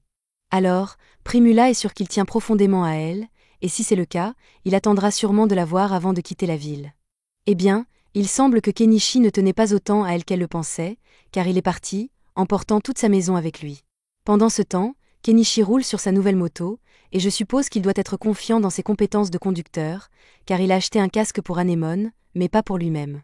En roulant, il tombe sur un visage familier, alors il s'arrête à côté de Fuyu et le salue. Cela fait longtemps qu'il n'a pas vu Fuyu, alors il discute un peu, et Fuyu apprend que Kenichi est finalement devenu marchand. Il découvre également que Kenichi est à l'origine de l'invention de la bicyclette, qu'il a maintenant une fille, et qu'il voyage actuellement, mais il est curieux de savoir où ils se rendent. Kenichi explique que lui et sa nouvelle famille partent en voyage, bien qu'ils ne sachent pas exactement où ils vont. Fuyu leur souhaite bonne chance pour leur voyage, alors Kenichi et les autres remontent sur la moto et continuent leur route. Kenichi et Anémone voyagent depuis longtemps maintenant, et ils se trouvent à environ 100 km de Dahlia, mais seulement à 6 km de la prochaine ville, Astrantia. Entre-temps, Kenichi a campé avec Anémone et préparé toutes sortes de plats délicieux, ce qui se rapproche beaucoup du style de vie paisible qu'il a toujours souhaité. Cependant, comme Anémone est avec lui, il souhaite trouver un endroit où s'installer rapidement pour son bien-être. Pour l'aider à localiser la prochaine ville, Kenichi achète un drone et le fait voler pour explorer les environs. Il découvre que la rivière mène à un lac, et Astrantia doit se trouver de l'autre côté. Il décide donc de suivre le courant avec Anémone et le lynx. Ils arrivent finalement à un endroit offrant une vue magnifique sur le lac. Kenichi laisse Anémone et le lynx jouer dans l'eau un moment, et comme l'endroit lui plaît beaucoup, il décide d'y construire sa nouvelle maison. Après avoir défriché la végétation, Kenichi sort sa maison de sa boîte à objets. En installant les choses, il réalise qu'il n'a jamais donné de nom au lynx. Après quelques minutes de réflexion, il lui donne le nom de Vel. Ce soir-là, il commence à donner des leçons de lecture et d'écriture à Anémone. Elle est intelligente et comprend rapidement, mais elle a du mal avec les mathématiques. Pendant qu'Anémone se creuse la tête pour résoudre les problèmes, Kenichi consulte la vitrine de son magasin pour voir s'il peut obtenir du diesel à bas prix. Jusqu'à présent, il utilisait du kérosène et des additifs pour fabriquer son propre diesel, mais il se souvient d'avoir vu une émission expliquant qu'on peut produire du biodiesel à partir d'huile de cuisson.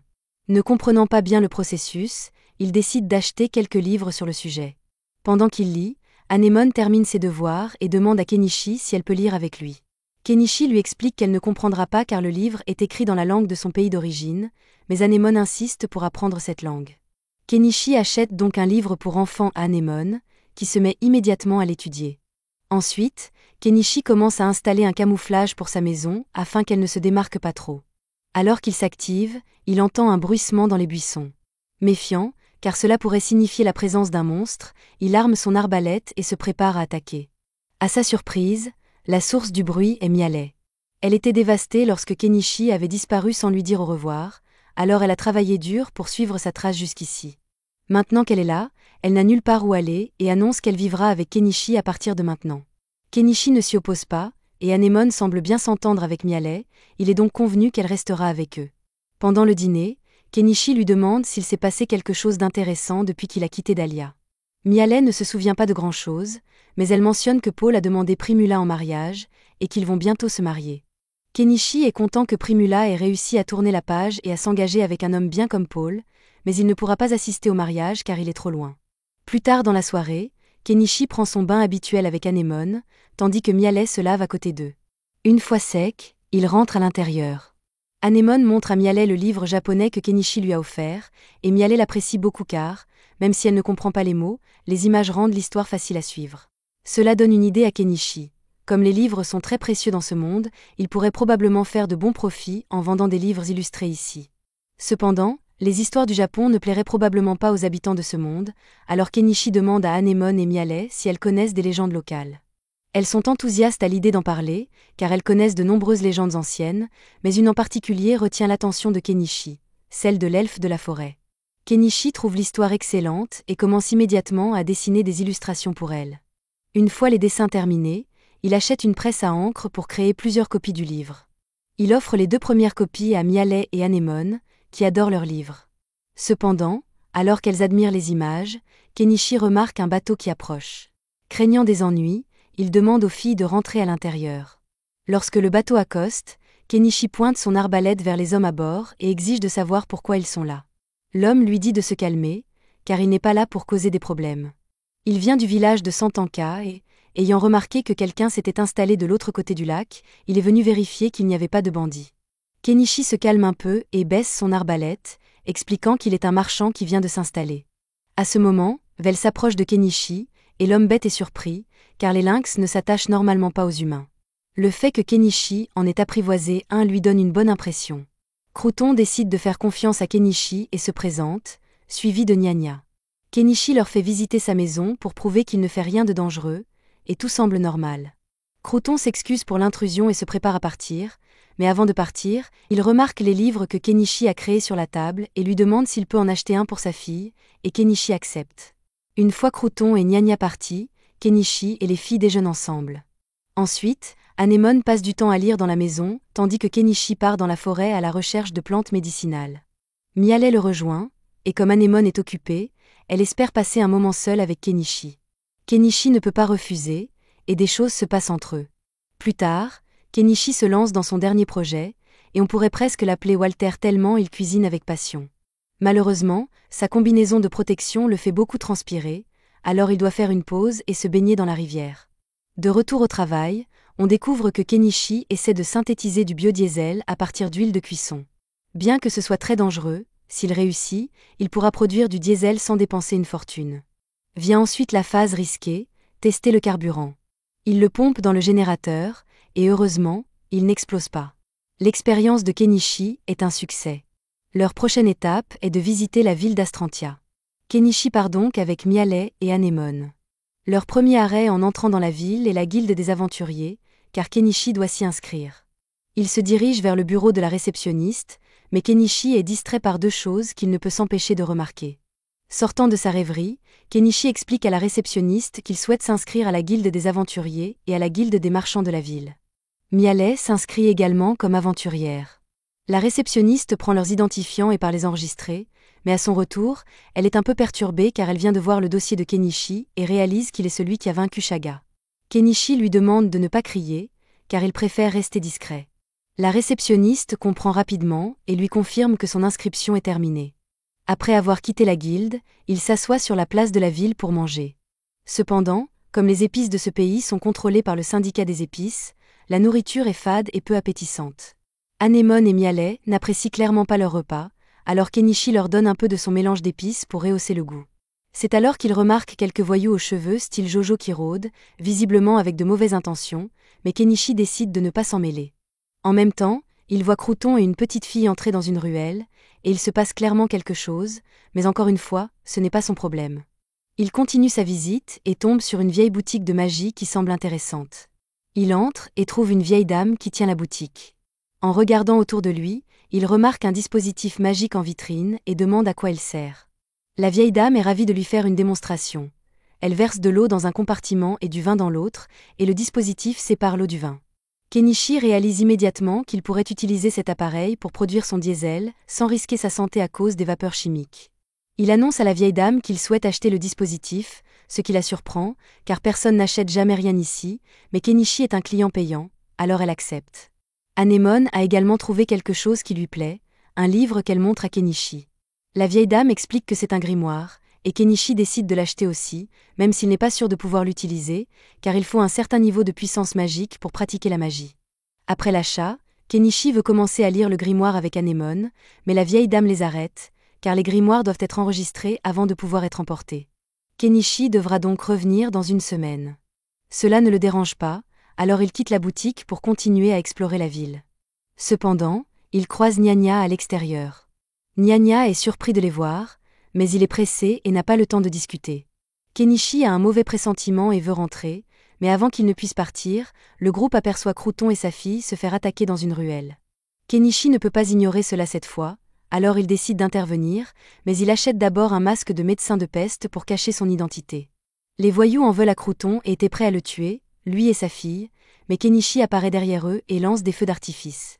Il prétend que c'est l'un de ses sorts magiques, et comme les voyous n'ont jamais rien vu de tel, ils prennent peur et s'enfuient.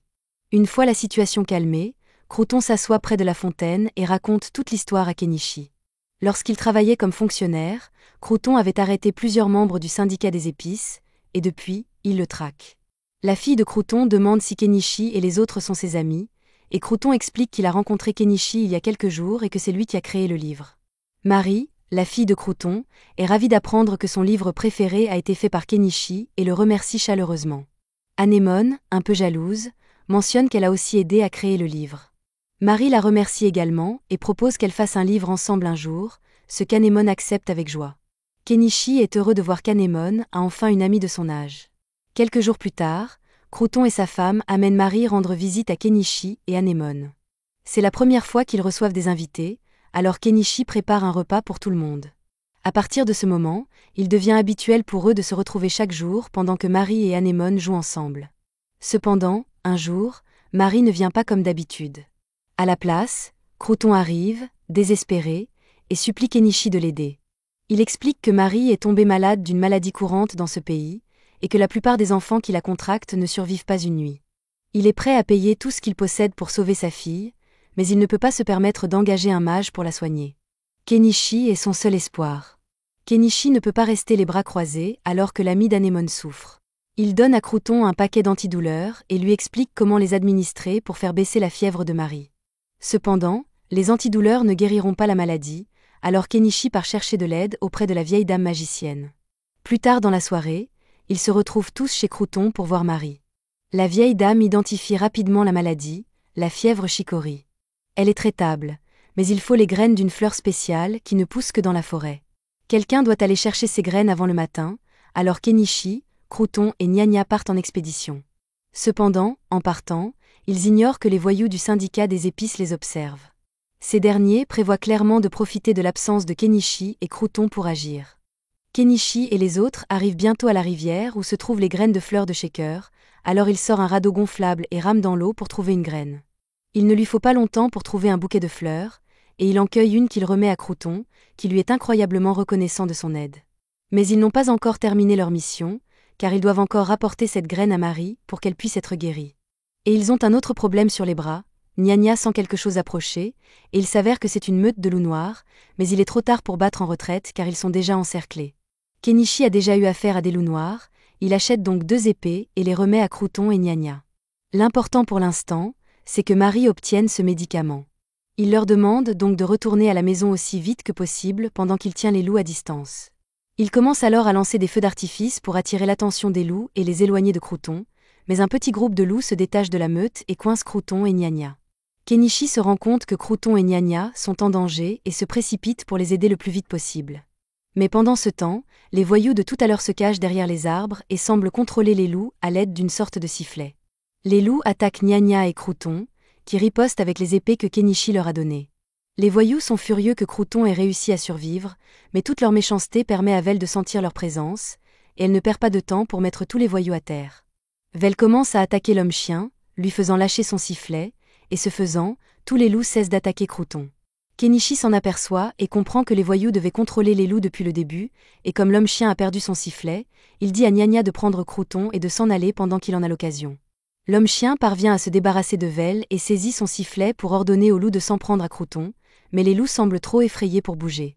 Aucun d'entre eux n'a la moindre idée de ce qui se passe, mais tout à coup, un ours massif apparaît. Les loups se rendent compte du danger qui les menace et s'enfuient de la forêt. Le premier à être victime de la furie de l'ours est l'homme-chien qui, après avoir heurté le sol, semble bel et bien mort. L'ours change alors de cible et s'en prend à Kenichi, mais Vel se met en travers de son chemin et lui égratigne le visage.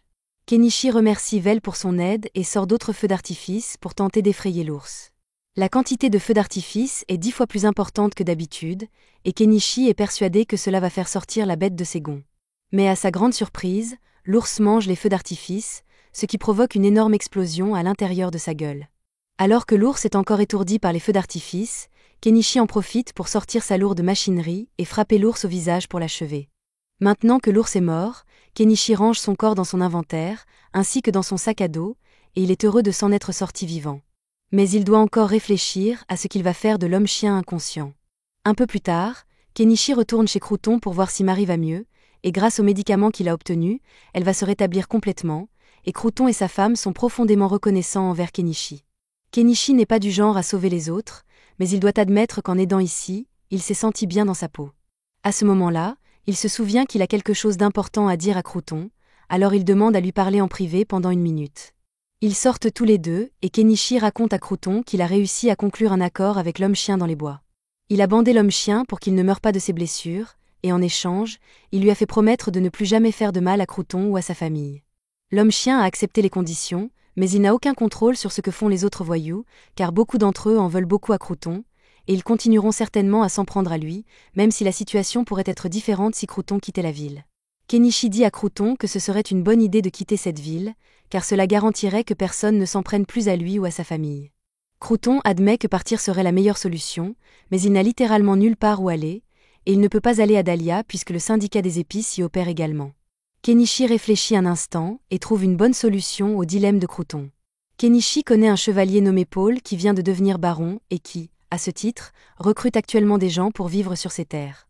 Si Kenichi écrit une lettre à Paul pour lui dire à quel point Crouton est génial, il sera sûr de laisser Crouton s'installer chez lui.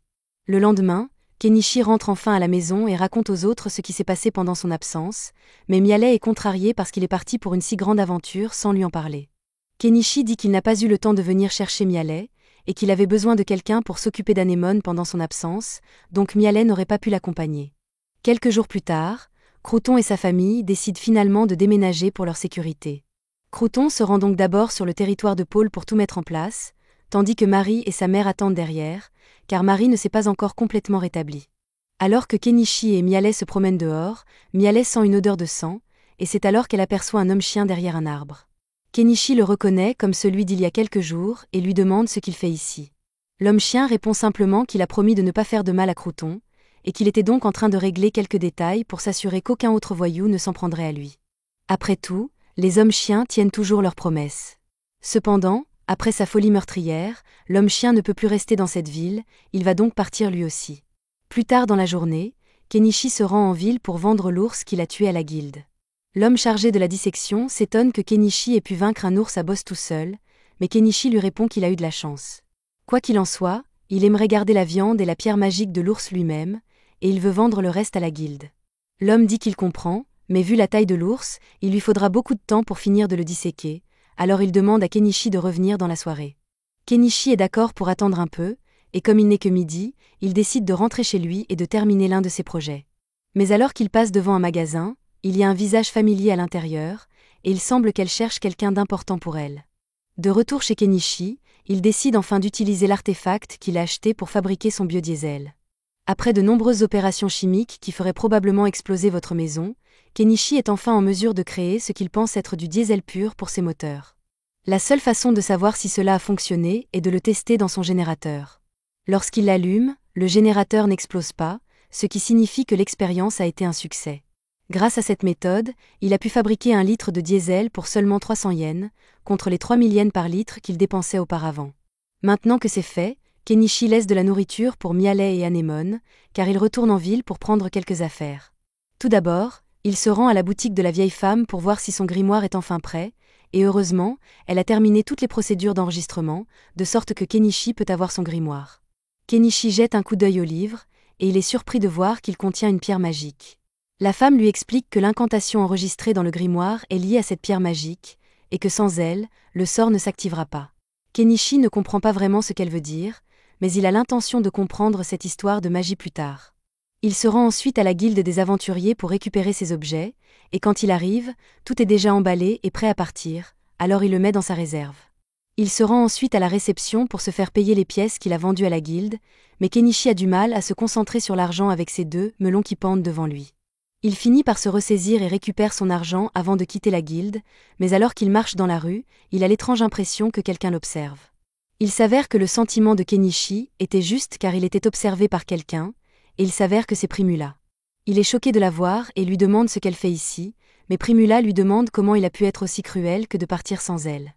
Kenichi tente d'expliquer que la seule raison pour laquelle il a quitté Dahlia était que les nobles essayaient de le capturer, mais Primula pense toujours que Kenichi aurait dû au moins lui dire au revoir.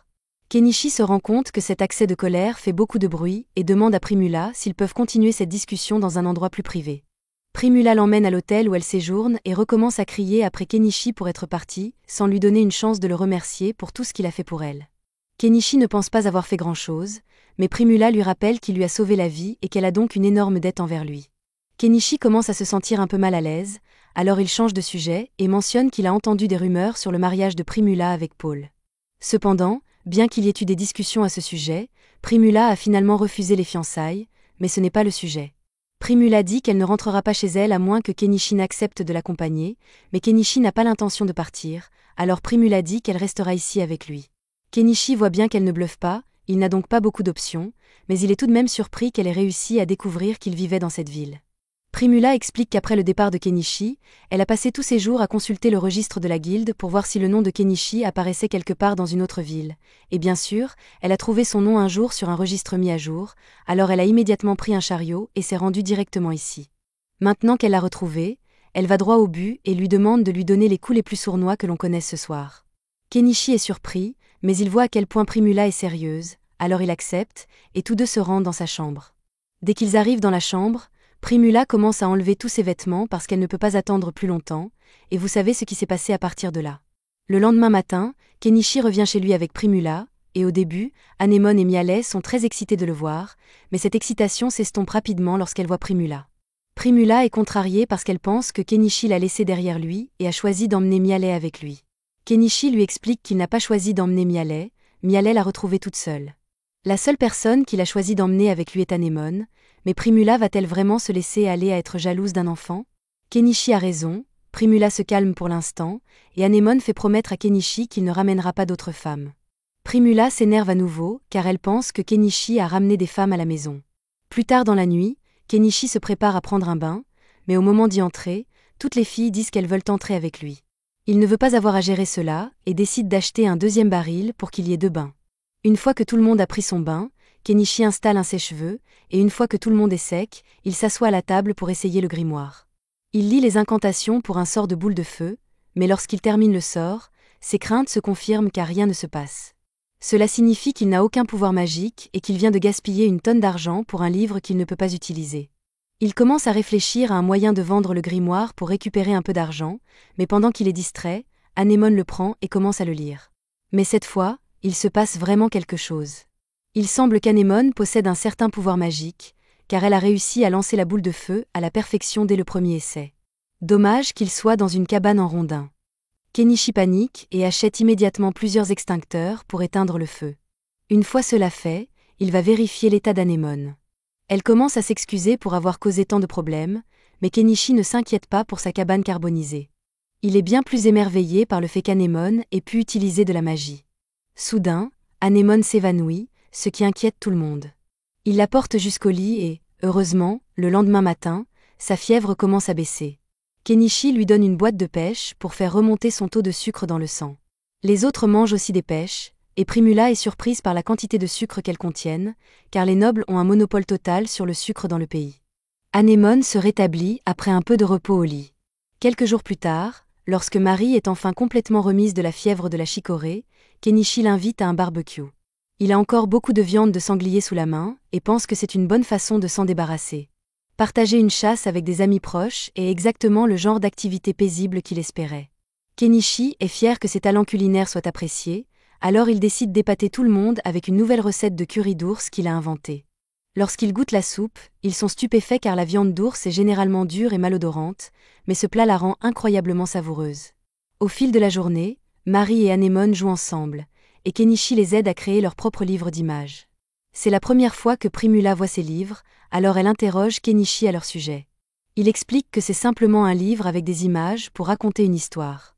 Après un bref moment de réflexion, Primula identifie un public cible pour ses livres et commence déjà à élaborer des plans pour étendre les ventes jusqu'à la capitale royale. Elle demande à Kenichi la permission d'utiliser ses livres car elle souhaite lancer une entreprise à Strantia.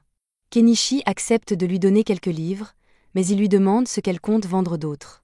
Primula a déjà réfléchi à cela et lui dit qu'elle peut vendre les pêches en conserve de Kenichi et le ragoût d'ours qu'il a préparé. Les deux sont vraiment délicieux, alors elle est sûre qu'ils se vendront rapidement. Cependant, ils auront besoin d'aide pour le service, alors la mère de Marie propose de travailler pour eux. Après tout, elle se sentirait coupable de ne pas aider après tout ce que Kenichi a fait pour elle et sa famille. De plus, Primula est encore nouvelle à Strantia, donc il serait bon d'avoir quelqu'un qui connaît bien la région.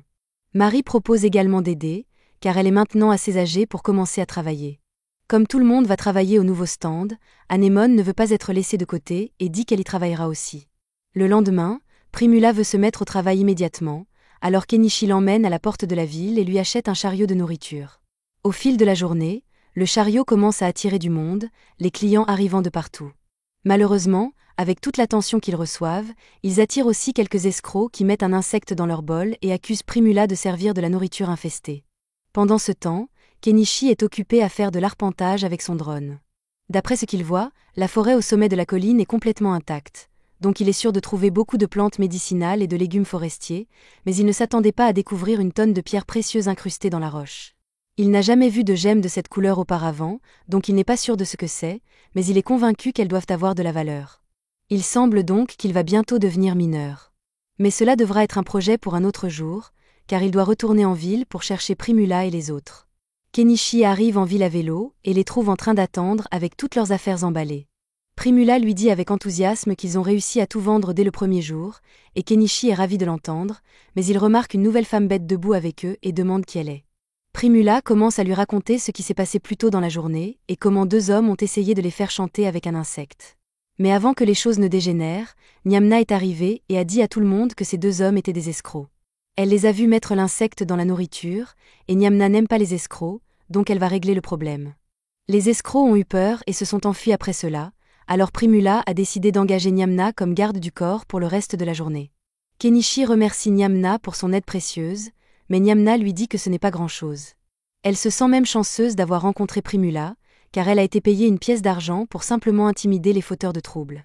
Le groupe retourne ensemble à la maison de Kenichi, et à leur retour, Mialet et Anémone sortent pour accueillir Kenichi, mais Mialet devient hostile lorsqu'elle voit que Kenichi est rentré avec une nouvelle femme. Kenichi explique que Nyamna est juste une garde du corps que Primula a engagée, et qu'elle est là uniquement parce que Primula voulait l'inviter à dîner. Mialet est d'accord tant que Nyamna ne devient pas une autre concurrente pour l'affection de Kenichi, alors ils entrent tous pour dîner. Nyamna goûte au ragoût de viande d'ours de Kenichi et est émerveillée par le fait que la viande d'ours puisse être si savoureuse. La seule chose qui pourrait rendre cela encore meilleur serait d'avoir un peu de vin pour accompagner le repas, et par chance, Kenichi en a, alors il en sert un verre à Nyamna, qui fond de satisfaction. Kenichi lui demande si elle aimerait prendre un bain une fois qu'elle aura fini de manger, et Nyamna est ravie à l'idée de pouvoir prendre un bain chaud. Comme les bains vont être utilisés, Anémone propose de les chauffer. Ils sortent, et Anémone lance sa boule de feu pour enflammer le tonneau du bain et le chauffer instantanément. Elle répète l'opération pour le deuxième tonneau, et tout le monde est impressionné par sa maîtrise de la magie. Ils prennent ensuite leur bain et se sèchent avec le sèche-cheveux de Kenichi. Une fois prêts, ils s'habillent pour aller se coucher.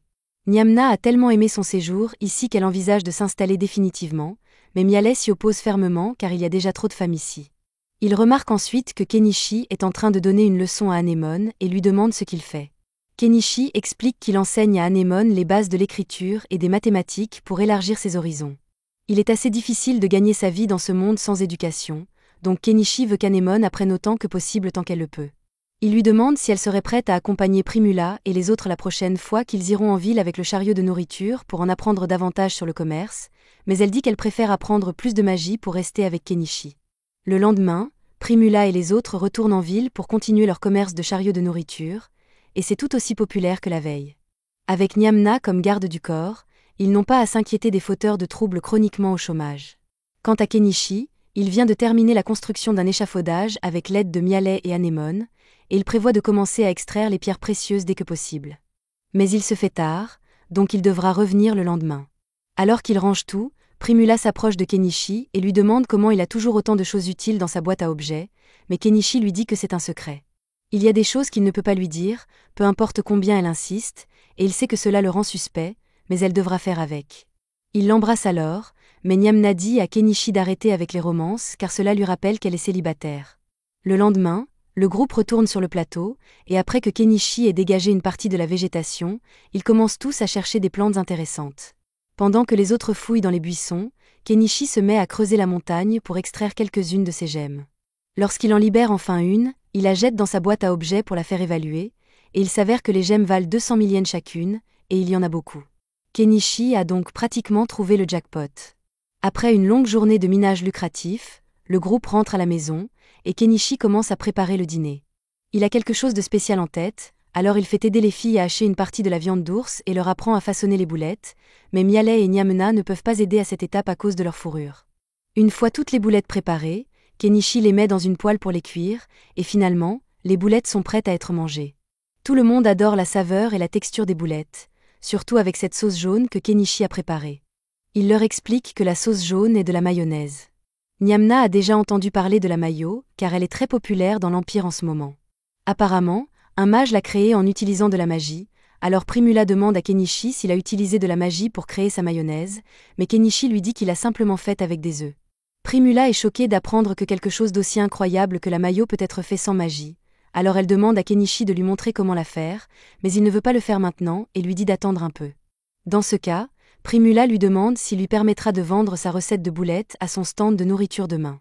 Kenichi dit qu'il est d'accord, mais préparer les boulettes demande beaucoup de travail, donc il n'est pas sûr que Primula puisse gérer cela. Cependant, Primula lui dit que ce ne sera pas un problème, car elle peut simplement engager plus de travailleurs. Kenichi est impressionné par la proactivité de Primula, alors il lui propose de lui montrer une autre de ses recettes. Il dit à tout le monde de le suivre dehors car il a quelque chose de spécial à leur montrer. Il arrose rapidement la viande avec de l'alcool, provoquant une énorme boule de feu, et une fois qu'il a fini de griller le steak, il en donne un morceau à Nyamna. Nyamna reste silencieuse après sa première bouchée, alors Kenichi lui demande si quelque chose ne va pas avec le steak, mais au contraire, elle est silencieuse parce que le steak est tout simplement trop parfait, mais il a une odeur étrange. Kenichi explique que l'odeur vient probablement de l'alcool qu'il a utilisé pour mariner le steak, mais dès qu'il mentionne l'alcool, Nyamna se jette sur lui et commence à demander à boire. Kenichi finit par accepter de lui donner un peu à boire, mais il avertit que c'est assez fort, donc elle devrait y aller doucement, mais Nyamna l'ignore complètement et boit tout le verre d'un coup. Elle est immédiatement ivre et commence à embrasser Kenichi pour le remercier de l'alcool, mais Miale voit où cela mène et tire Nyamna par les cheveux pour l'éloigner de Kenichi. Nyamna essaie de rassurer Miale en disant qu'elle n'essaie pas de voler Kenichi, elle veut juste qu'il la laisse vivre dans la remise pour partager de délicieux repas avec lui et les autres. Miale ne lui fait toujours pas confiance, mais Kenichi ne voit pas de mal à laisser Nyamna vivre ici, surtout puisqu'elle est la garde du corps de Primula. Primula dit qu'elle est d'accord pour que Nyamna vive ici aussi, car tout ce qu'elle veut, c'est de la nourriture, donc elle ne tentera certainement pas de séduire Kenichi en l'absence des autres. Un peu plus tard, alors que personne n'est là, Kenichi montre à Nyamna la chambre qu'il a préparée pour elle, et elle lui demande combien elle doit payer pour le loyer. Kenichi lui dit qu'elle n'a pas besoin de payer de loyer, car tant qu'elle continue à aider Primula, elle n'a pas à s'inquiéter de le payer. Il essaie ensuite de partir, mais Nyamna le retient et dit qu'elle peut le rembourser d'une autre manière. Cependant, Miale a senti la séduction à des kilomètres, alors elle fait irruption dans la pièce pour se joindre à eux. Un mois passe, et Kenichi continue son opération minière, gagnant environ 15 millions de yens avec les pierres jusqu'à présent. Mais ce n'est presque rien comparé au stand de Primula, qui s'est progressivement transformé en une entreprise appelée Coralla, avec des tonnes d'employés. Elle a maintenant un revenu quotidien de plus de 200 000 yens, ce qui représente un revenu annuel de plus de 100 millions de yens. Kenichi a encore du mal à croire que Primula ait pu construire tout cela à partir de rien en un mois, mais son succès est largement dû aux merveilleux produits de Kenichi. Kenichi est simplement content d'avoir pu passer les dernières semaines à faire ses propres activités, car cela a été très relaxant pour lui. Il aimerait pouvoir continuer à vivre une vie tranquille comme celle-ci, mais il semble qu'il va bientôt avoir un invité problématique, car la nouvelle de ses réalisations a atteint le château royal, et la princesse semble particulièrement intéressée à le rencontrer. À un moment donné, Primula est convoquée au château pour rencontrer Lady Eupatorium. Cette dernière est plutôt impressionnée par la manière dont Primula s'est débrouillée après seulement quelques semaines passées en ville. Pendant que Primula est occupée par sa réunion, Kenichi décide de retourner à la boutique de magie pour voir s'il peut acheter quelque chose d'utile. Là-bas, il repère un grimoire de magie explosive et se souvient de la manière dont le vieil homme l'avait utilisé lors de leur combat contre Shaga. Il propose immédiatement de l'acheter. En guise de petit bonus pour être un si bon client, la vendeuse lui offre gratuitement un livre de sorts ménagers. Une fois rentrée à la maison, Primula raconte à Kenichi les détails de sa réunion avec Eupatorium. En gros, Eupatorium souhaite acheter une broche à Kenichi car elle en a vu une sur une autre noble et veut maintenant en avoir une aussi. Kenichi n'y voit pas d'inconvénient, car cela représente plus d'affaires pour lui. Il sort une broche de son stock, et par hasard, la gravure sur la broche ressemble beaucoup à Eupatorium. Kenichi demande alors à Primula de dire qu'elle a été faite sur mesure, ce qui permettra de la vendre à un prix plus élevé. Après le dîner, Kenichi sort pour commencer à travailler, mais Mialet lui demande s'il veut l'accompagner dans un donjon. Kenichi ignorait que des donjons existaient dans ce monde, et il est très excité à l'idée d'y aller, tout comme Anémone. Kenichi essaie de convaincre Anémone de rester à la maison, car les donjons ne sont pas sûrs pour une enfant comme elle, mais Anémone insiste, et Kenichi finit par accepter qu'elle les accompagne. Ils arrivent au pied d'une falaise, Kenichi distribue des lampes frontales à tout le monde, et ils entrent dans le donjon. Ils ne rencontrent aucun monstre, mais ils trouvent des pierres brillantes dans les parois. Kenichi entend déjà le son de l'argent qui tombe dans son compte en banque, alors il sort son générateur et sa perceuse pour se mettre au travail. Le bruit dans la grotte est assourdissant, mais qui a besoin d'entendre quand on est sur le point de devenir riche? Cependant, il ne veut pas qu'Anémone devienne sourde à l'adolescence, alors il demande à Mialet de l'emmener à une distance sûre pour éviter le bruit. Mialet s'apprête à le faire, mais soudain, elle sent quelque chose à proximité et avertit Kenichi de la menace imminente. Il s'avère que c'est une araignée de taille moyenne originaire d'Australie. Personnellement, j'aurais déjà commencé à courir, mais Kenichi sort son arbalète et se prépare à combattre.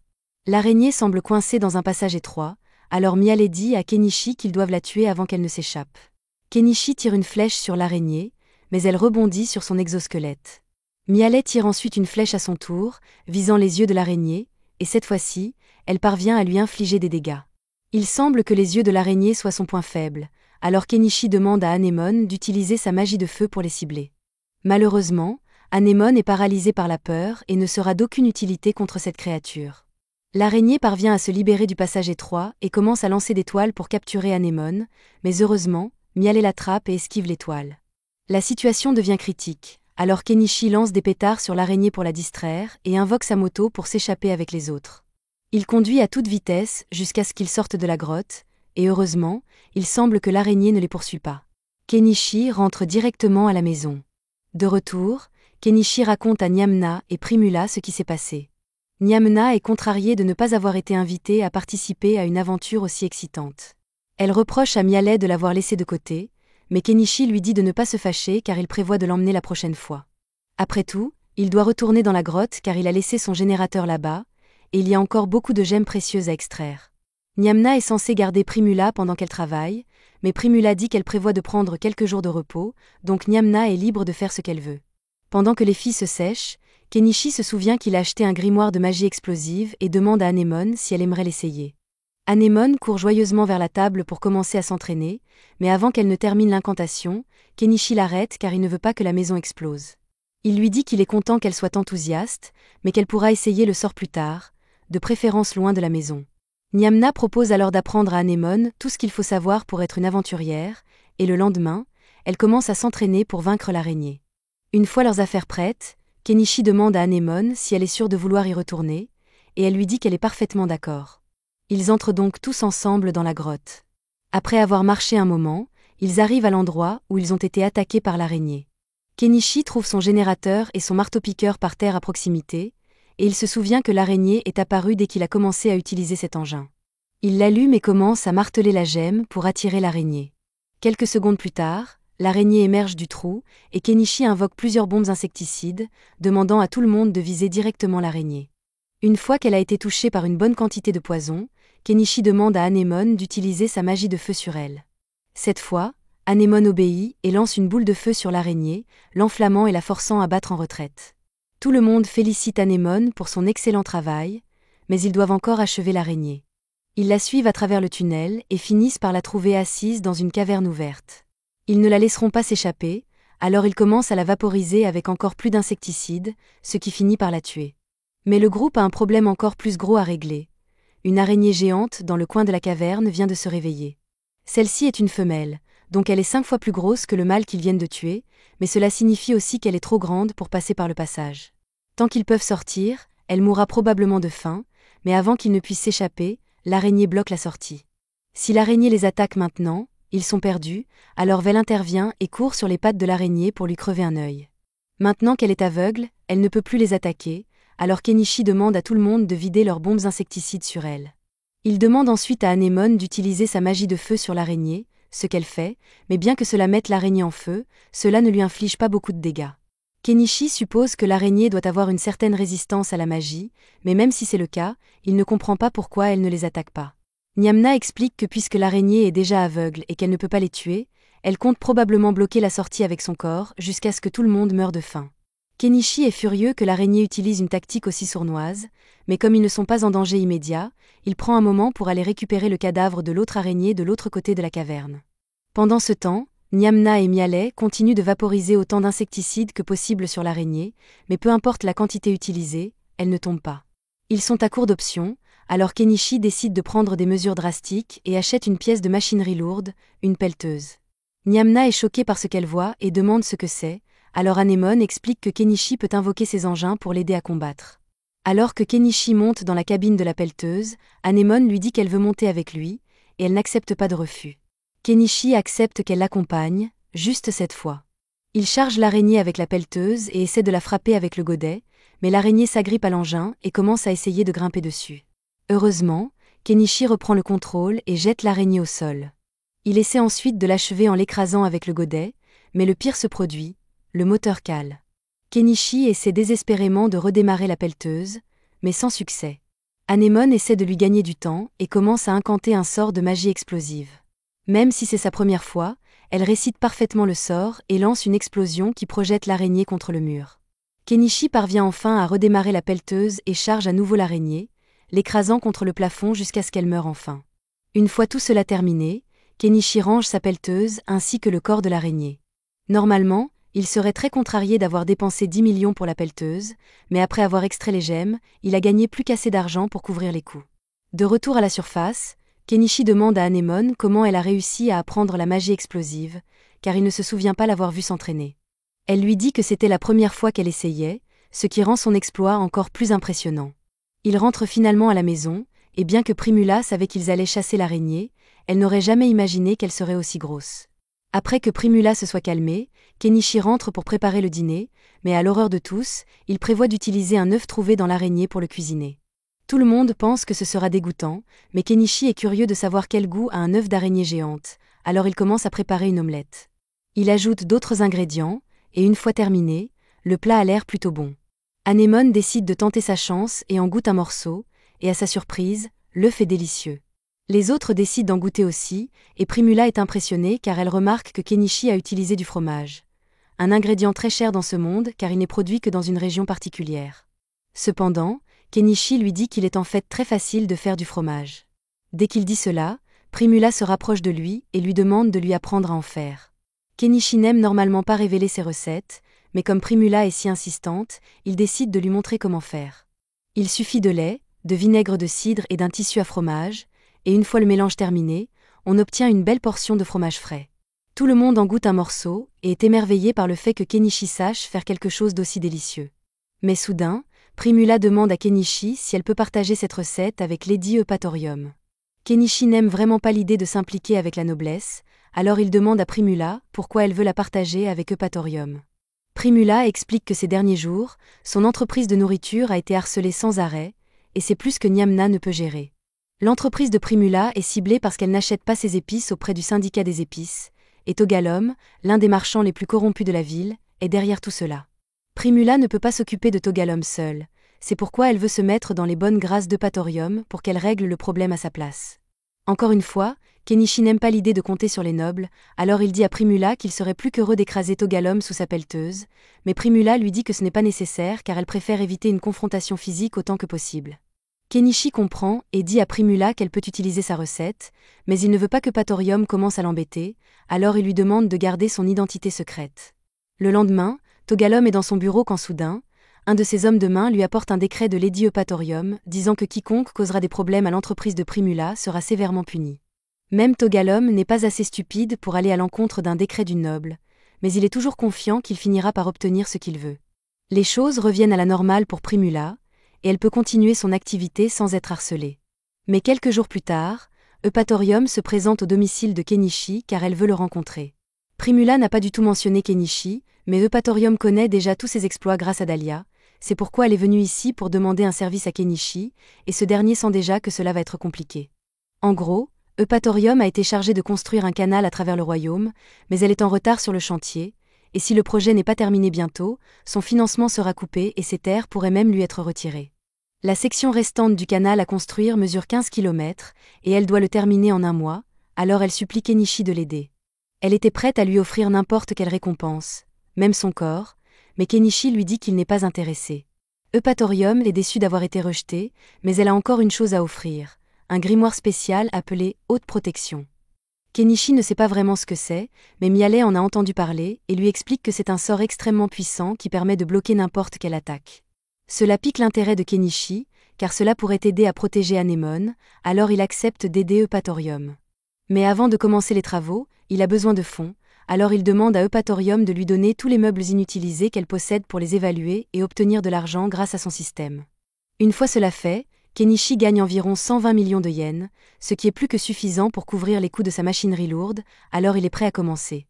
Tout le monde monte dans la voiture de Kenichi pour se rendre sur le chantier, et en chemin, Eupatorium demande à Kenichi s'il est vraiment sûr de ne pas vouloir son corps comme récompense. Kenichi lui répond fermement que non, mais cela rend Eupatorium contrarié, car elle sait qu'il n'a aucun problème à coucher avec des femmes bêtes, alors pourquoi pas avec elle? Ils arrivent finalement sur le chantier, et Kenichi tombe sur les frères de Miale, Nyakro, Nyarumlo et Nyanji. C'est agréable de les revoir, mais Kenichi est curieux de savoir pourquoi ils travaillent ici. Ils ont reçu une grosse somme d'argent après avoir tué Shaga, alors ils auraient dû être à l'abri du besoin pendant longtemps, mais une chose en a conduit à une autre, et après une frénésie de jeu d'argent, ils sont de nouveau fauchés. Soudain, Nyamna arrive pour voir ce qui se passe, et dès que les frères de Miale la voient, ils tombent pratiquement amoureux. Mais pour en revenir au sujet, Eupatorium présente Kenichi à Porage, l'homme qu'elle a engagé pour superviser les travaux de construction. Porage lui dit qu'elle n'avait pas besoin de venir en personne, mais Eupatorium insiste sur l'importance de sa présence car elle a amené quelqu'un pour aider. Elle explique que Kenichi pourra accélérer considérablement les travaux car c'est un mage, mais Kenichi précise qu'il est juste un marchand. Quoi qu'il en soit, Porage n'a aucune raison de refuser de l'aide supplémentaire, alors il continue son travail et demande à Eupatorium de vérifier la facture pour l'équipement nécessaire. Pendant qu'Eupatorium examine la facture, Primula y jette aussi un coup d'œil et dégoûtée par les prix qu'elle voit. Elle demande à Eupatorium de la laisser s'occuper de la facture, et après l'avoir lue en entier, elle est convaincue que Porage essaie de l'escroquer. Porage se défend en disant qu'il doit faire un profit, et qu'il n'y a pas d'autre marchand chez qui Eupatorium pourrait commander 1000 haches. Cependant, il se trompe sur ce dernier point, car Primula se tourne simplement vers Kenichi et lui demande s'il peut obtenir 1000 haches. Kenichi achète les haches dans son magasin et demande à Eupatorium si ce type de hache convient. Elle lui dit que c'est parfait, mais elle est curieuse de savoir combien il va facturer, alors Primula dit qu'Eupatorium n'aura qu'à payer une pièce d'argent par hache. C'est un prix ridiculement bas, alors Eupatorium demande si Kenichi est vraiment d'accord, et il lui dit qu'elle peut considérer cela comme un rabais entre amis. Eupatorium est ravie d'entendre cela et décide d'acheter auprès de Kenichi, puis elle licencie Porage. Porage se met en colère et lui rappelle qu'il est ici au nom de la compagnie de commerce Togalom, et que s'opposer à eux ne se terminera pas bien pour elle. Kenichi se souvient que Togalom est celui qui a causé tous les problèmes avec l'étal de Primula, et apparemment, il est si influe que même le seigneur lui demande parfois de l'aide, donc se mettre à dos Togalom pourrait causer beaucoup de problèmes. Mais pour l'instant, la construction du canal est plus importante, alors tout le monde se met au travail. Comme sa pelleteuse va être beaucoup utilisée, Kenichi aura besoin de beaucoup de carburant, alors il sort 3 barils de carburant, et quelques minutes plus tard, les travaux commencent enfin. La machine de Kenichi est d'une grande aide, car elle peut faire en quelques minutes ce qui leur prendrait des heures. Après une longue journée de travail, Kenichi prépare un repas pour ses amis et en propose à Eupatorium.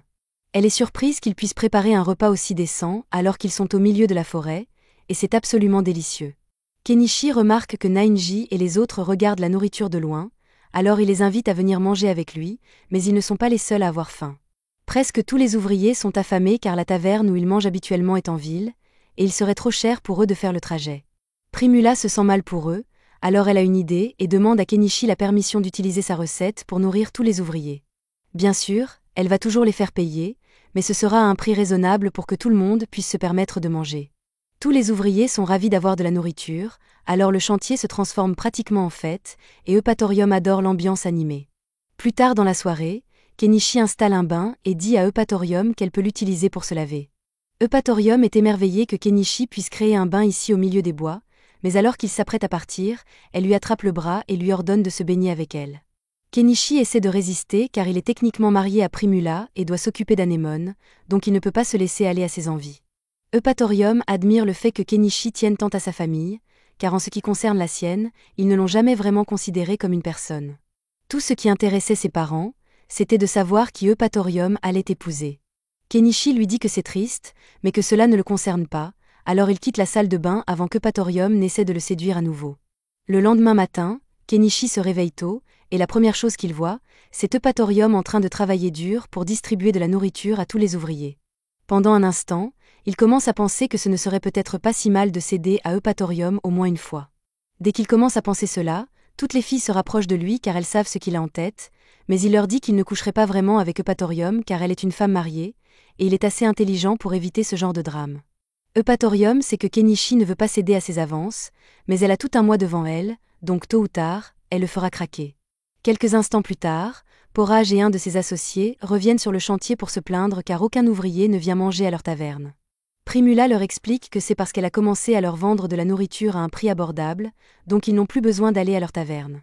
Elle leur fait comprendre que la raison pour laquelle ils ont perdu leurs clients n'est pas parce qu'elle les a volés.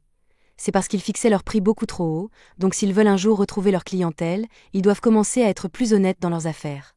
Après cela, les travaux continuent comme d'habitude, et une fois les arbres abattus, Kenichi passe avec sa pelleteuse pour ranger tout le bois et les débris dans son stock. Ils font de bons progrès sur le canal, et à midi, les serviteurs d'Eupatorium arrivent enfin, donc il y a beaucoup plus de monde qu'avant, et l'eau commence à devenir un problème. Il pourrait en acheter dans son magasin, mais ce serait très cher, alors il décide de faire un deal avec les hommes bêtes. Il lui parle d'une source à proximité, mais elle est pratiquement impossible à atteindre sans une agilité féline, alors Kenichi leur propose de leur donner de l'alcool s'ils lui apportent de l'eau. Les hommes bêtes adorent l'alcool, alors ils acceptent volontiers son offre, et en peu de temps, le problème d'approvisionnement en eau de Kenichi est résolu. Pendant que tous les hommes bêtes profitent de leur alcool, Kenichi dit qu'il va se coucher, mais avant qu'il ne parte, une Eupatorium ivre lui passe un bras autour des épaules et commence à l'entraîner vers la chambre, et disons simplement que Kenichi a cédé. Un peu plus tard, Eupatorium s'endort, alors Kenichi quitte la chambre d'amis et essaie de retourner dans la maison principale, mais Anémone ne le laisse pas entrer car elle sait ce qu'il a fait. Finalement, la dernière section du canal est terminée dans le délai d'un mois et est officiellement ouverte. Lors d'une cérémonie en présence de la famille royale, Kenichi voulait éviter la cérémonie, mais Eupatorium l'a finalement forcé à y assister. Au milieu de la cérémonie, Eupatorium appelle Kenichi pour qu'il démontre la magie unique qui a rendu ce projet possible. Kenichi n'a plus le choix, alors il décide de jouer le jeu et invoque sa pelleteuse pour faire une petite démonstration devant tout le monde.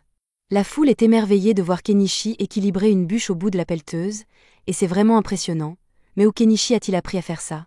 Après la cérémonie, Eupatorium est approché par le vicomte Timbergia, qui ne peut pas croire que le mage qui a vaincu Shaga est en fait un Astrantia.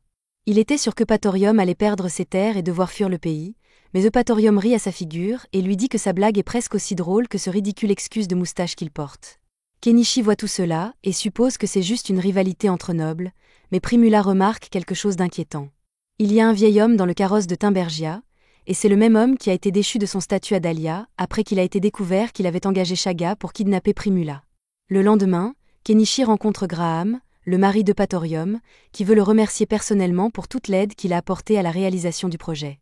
Jusqu'à présent, il n'avait pas vraiment fait d'efforts pour maintenir son territoire, mais après avoir failli le perdre à cause du délai, il est prêt à tourner la page.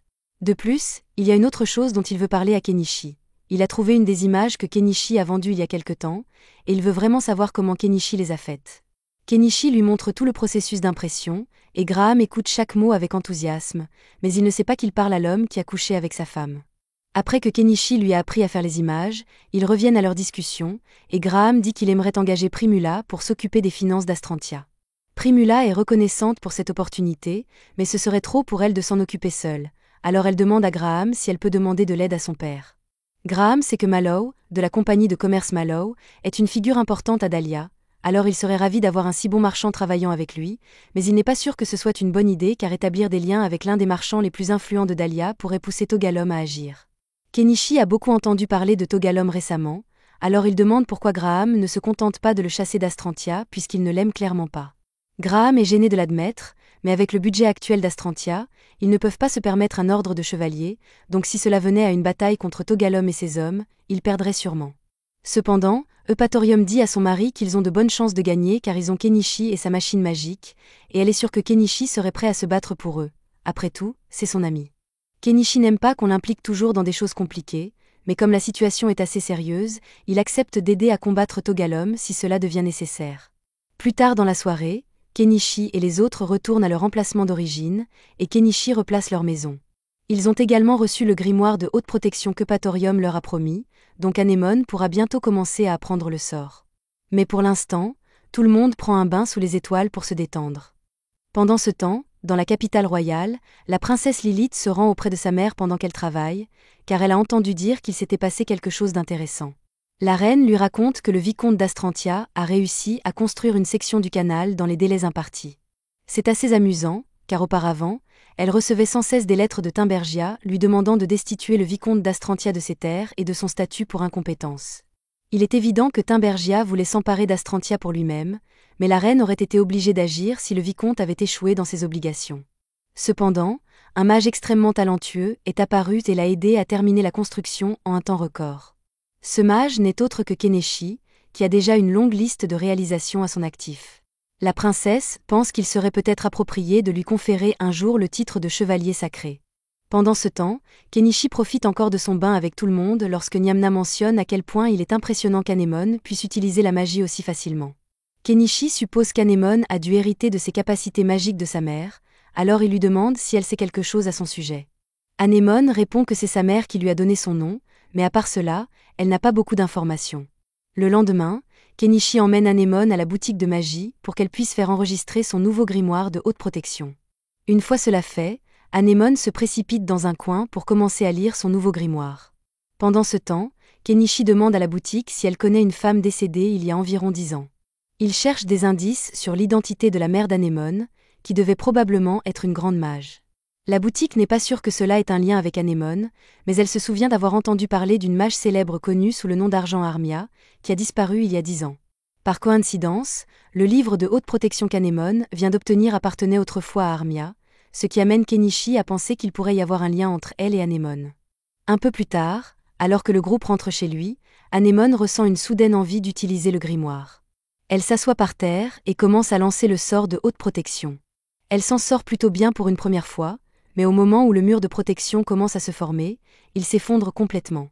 Anémone se recroqueville alors de douleur sur le sol. Kenichi pense que cela doit être lié à son sort raté, mais en réalité, Anémone a tout simplement ses premières règles. Quelques heures et quelques analgésiques plus tard, Anémone retrouve sa bonne humeur habituelle. Le lendemain, Kenichi remarque une calèche approchant de sa maison, et Mallow semble savoir quelque chose qu'il ignore, car il a conduit sa calèche à travers un lac. Quoi qu'il en soit, il est venu pour rendre visite à Primula, mais aussi pour discuter des mesures à prendre pour se débarrasser de Tugalom. Cependant, avant cela, Kenichi a quelque chose d'important à dire à Mallow. Depuis un moment, il appelle Primula sa femme, mais il ne lui a jamais officiellement demandé sa main. Il souhaite donc le faire maintenant. Primula vit avec Kenichi depuis des mois, mais elle est profondément touchée par ce geste, et Mallow ne pourrait pas rêver d'un meilleur gendre. Ce soir-là, un festin est organisé pour célébrer le mariage officiel de Kenichi et Primula, et quant aux mesures contre Tugalom, il prévoit de créer une entreprise pour l'évincer complètement du marché. Le lendemain, une autre calèche se présente devant la maison de Kenichi, mais cette fois, c'est Paul, qui est venu chercher Primula. Cependant, il est dévasté d'apprendre qu'elle est déjà mariée à Kenichi. En fait, après que Paul ait proposé à Primula il y a quelque temps, elle l'a ignoré et a disparu du pays, ce qui est bien pire qu'un simple « non ». Il est venu dans l'espoir qu'elle pourrait reconsidérer le mariage, mais il respecte Kenichi et ne veut pas insister davantage. Pendant ce temps, en ville, Tugalom finit par apprendre que Mallow ouvre une boutique à Astrantia, et il comprend que cela signifie qu'il défie son monopole. Plus tard dans la journée, Kenichi et tout le groupe arrivent sur le marché aux côtés du vicomte et d'Eupatorium. Eupatorium essaie actuellement de convaincre son mari de construire une route jusqu'à la maison de Kenichi pour pouvoir lui rendre visite plus souvent, mais Kenichi lui dit que ce serait une perte d'argent. Pour l'instant, il demande aux nobles de rester dans la calèche avec Mallow et Primula, pendant que lui et les autres s'occupent du groupe de Tugalom. Kenichi se dirige alors vers l'une des boutiques appartenant à Tugalom, et un assistant vient immédiatement l'aider. Kenichi invoque alors le cadavre d'une araignée géante en plein milieu du magasin. Tout ce remue-ménage finit par attirer l'attention de Tugalum, qui sort avec plusieurs hommes armés pour régler le problème. Dès que Kenichi le voit, il se présente comme un mage et déclare qu'il est là pour se venger de tous les ennuis que Tugalum a causés à Primula. Cependant, Tugalum ne considère pas Kenichi comme une menace et ordonne à ses hommes d'attaquer. Cependant, ces hommes hésitent à combattre Kenichi, et à juste titre, car il a sorti un cadavre d'araignée géante comme si de rien n'était. Tugalum finit par convaincre ses hommes que Kenichi a dû trouver le cadavre de l'araignée dans la forêt, et essaie de les bluffer pour éviter un combat. Mais Kenichi n'est pas venu seul, il a toute son équipe avec lui, et Paul est prêt à se baigner dans le sang de ses ennemis. Tugalum réalise que cela va être plus difficile que prévu, mais il reste confiant car ses hommes sont bien plus nombreux que les amis de Kenichi. Soudain, Vel rejoint la bataille, et comme les lynx sont considérés comme les messagers sacrés du dieu des peuples félins, aucun des félins ne veut plus se battre. Ils déposent leurs armes et partent. Tugalum n'a donc plus l'avantage du nombre et se retire dans son complexe pour s'échapper. Kenichi et les autres le poursuivent à l'intérieur, mais il semble que cela faisait partie du plan de Tugalum, car il avait encore plus d'hommes en attente à l'intérieur, et ceux-ci sont des peuples canins, qui n'ont aucun problème à affronter le Saint-Chat. Le chef des canins saute pour attaquer Kenichi, mais Paul intervient pour le sauver, et une bataille générale éclate. Nyamna et Mialet se joignent à la mêlée avec leurs armes, et leur haine profonde pour les chiens les motive à infliger des coups mortels. Pendant ce temps, Paul combat toujours le chef des canins, mais il est pris au dépourvu par un poignard lancé contre lui. Heureusement, Vel le sauve, et il peut reprendre le combat, tranchant le chien en deux. Kenichi sort alors sa pelleteuse et commence à tout détruire dans le complexe de Tugalum, écrasant probablement quelques personnes au passage. Tugalum réalise qu'il est en train de perdre et essaie de fuir le complexe, mais Kenichi le suit et invoque une machine encore plus grande pour détruire le bâtiment une fois pour toutes. Cependant, Mallow lui dit d'arrêter, car il a besoin d'un endroit où s'installer une fois que la société Mallow sera établie à Astrantia. Kenichi accepte d'arrêter, mais Tugalum commence à crier que Kenichi ne s'en tirera pas comme ça. Kenichi lui répond au contraire qu'ils s'en sont déjà tirés, car même si Kenichi a commencé la bagarre, ce sont les hommes de Tugalum qui ont tiré leurs épées en premier. Il se trouve que Kenichi escortait le vicomte aujourd'hui, donc une attaque contre lui peut être considérée comme une tentative d'assassinat sur le vicomte. Tout cela est bien sûr inventé, mais Kenichi a le vicomte de son côté, et il suffit d'un mot de lui pour que Tugalum soit emprisonné pour tentative de meurtre. Tugalum n'a donc d'autre choix que d'écouter les demandes du vicomte, qui lui ordonne de quitter Astrantia immédiatement et de ne jamais revenir. Alors que Tugalum fait ses valises avec les quelques affaires qu'il est autorisé à emporter, il monte dans la calèche avec sa famille et admet avec dignité qu'il a perdu, mais seulement parce qu'ils avaient Kenichi. Il sait aussi que tous les récents succès de Mallow avec ses brutes et ses vélos doivent être dus à Kenichi, alors il le félicite pour avoir trouvé un si bon partenaire. Mais il lui rappelle qu'il a encore des ennemis, comme celui qui a payé pour enlever Primula, alors il ferait mieux de surveiller ses arrières, car ce ne sera pas la dernière fois qu'ils entendront parler de Tugalum. Juste à ce moment, une calèche arrive pour remettre une lettre au vicomte. La lettre vient du palais royal et ordonne au vicomte d'envoyer Kenichi à la capitale royale dès que possible pour qu'il rencontre le roi. Comme il s'agit d'un décret royal, ils n'ont pas le droit de refuser la convocation, mais ils ignorent pourquoi la famille royale souhaite voir Kenichi. Tugalum a tout entendu et rit de manière hystérique, disant à Kenichi que se faire remarquer autant ne pouvait qu'attirer des ennuis tôt ou tard. Alors que Tugalum s'éloigne, Kenichi réfléchit à ce qu'il a dit à propos de l'enlèvement de Primula, et maintenant qu'il y pense vraiment, quelle aurait pu en être la raison. Chagall a évidemment fait parce qu'un noble l'a payé, et au début, Kenichi pensait que le noble était simplement amoureux de Primula, mais peut-être que cela va plus loin. Le noble a peut-être tiré des ficelles pour étouffer l'affaire, mais il est possible que le syndicat des épices ait été impliqué dans l'enlèvement. Ils essayaient probablement de saboter l'entreprise de Mallow par jalousie, face à tous les succès qu'il a obtenus en vendant les produits de Kenichi. Et si c'est vraiment ce qui s'est passé, alors Kenichi est potentiellement responsable de l'enlèvement de Primula. Ce soir-là, Kenichi discute avec Primula et Mallow et leur dit qu'il veut arrêter temporairement de leur vendre des produits. Il explique toute la théorie selon laquelle Mallow est ciblé parce qu'il a accès à des produits exclusifs, et Kenichi ne veut pas lui causer de problème. De plus, avec la convocation du roi, Kenichi ne sait pas à quel genre d'ennui il pourrait avoir à faire face, alors il préfère ne pas impliquer l'entreprise de Mallow. Cependant, Primula dit à Kenichi qu'il se trompe sur un point. Il ne leur cause pas des ennuis, c'est simplement le risque qui accompagne les affaires rentables.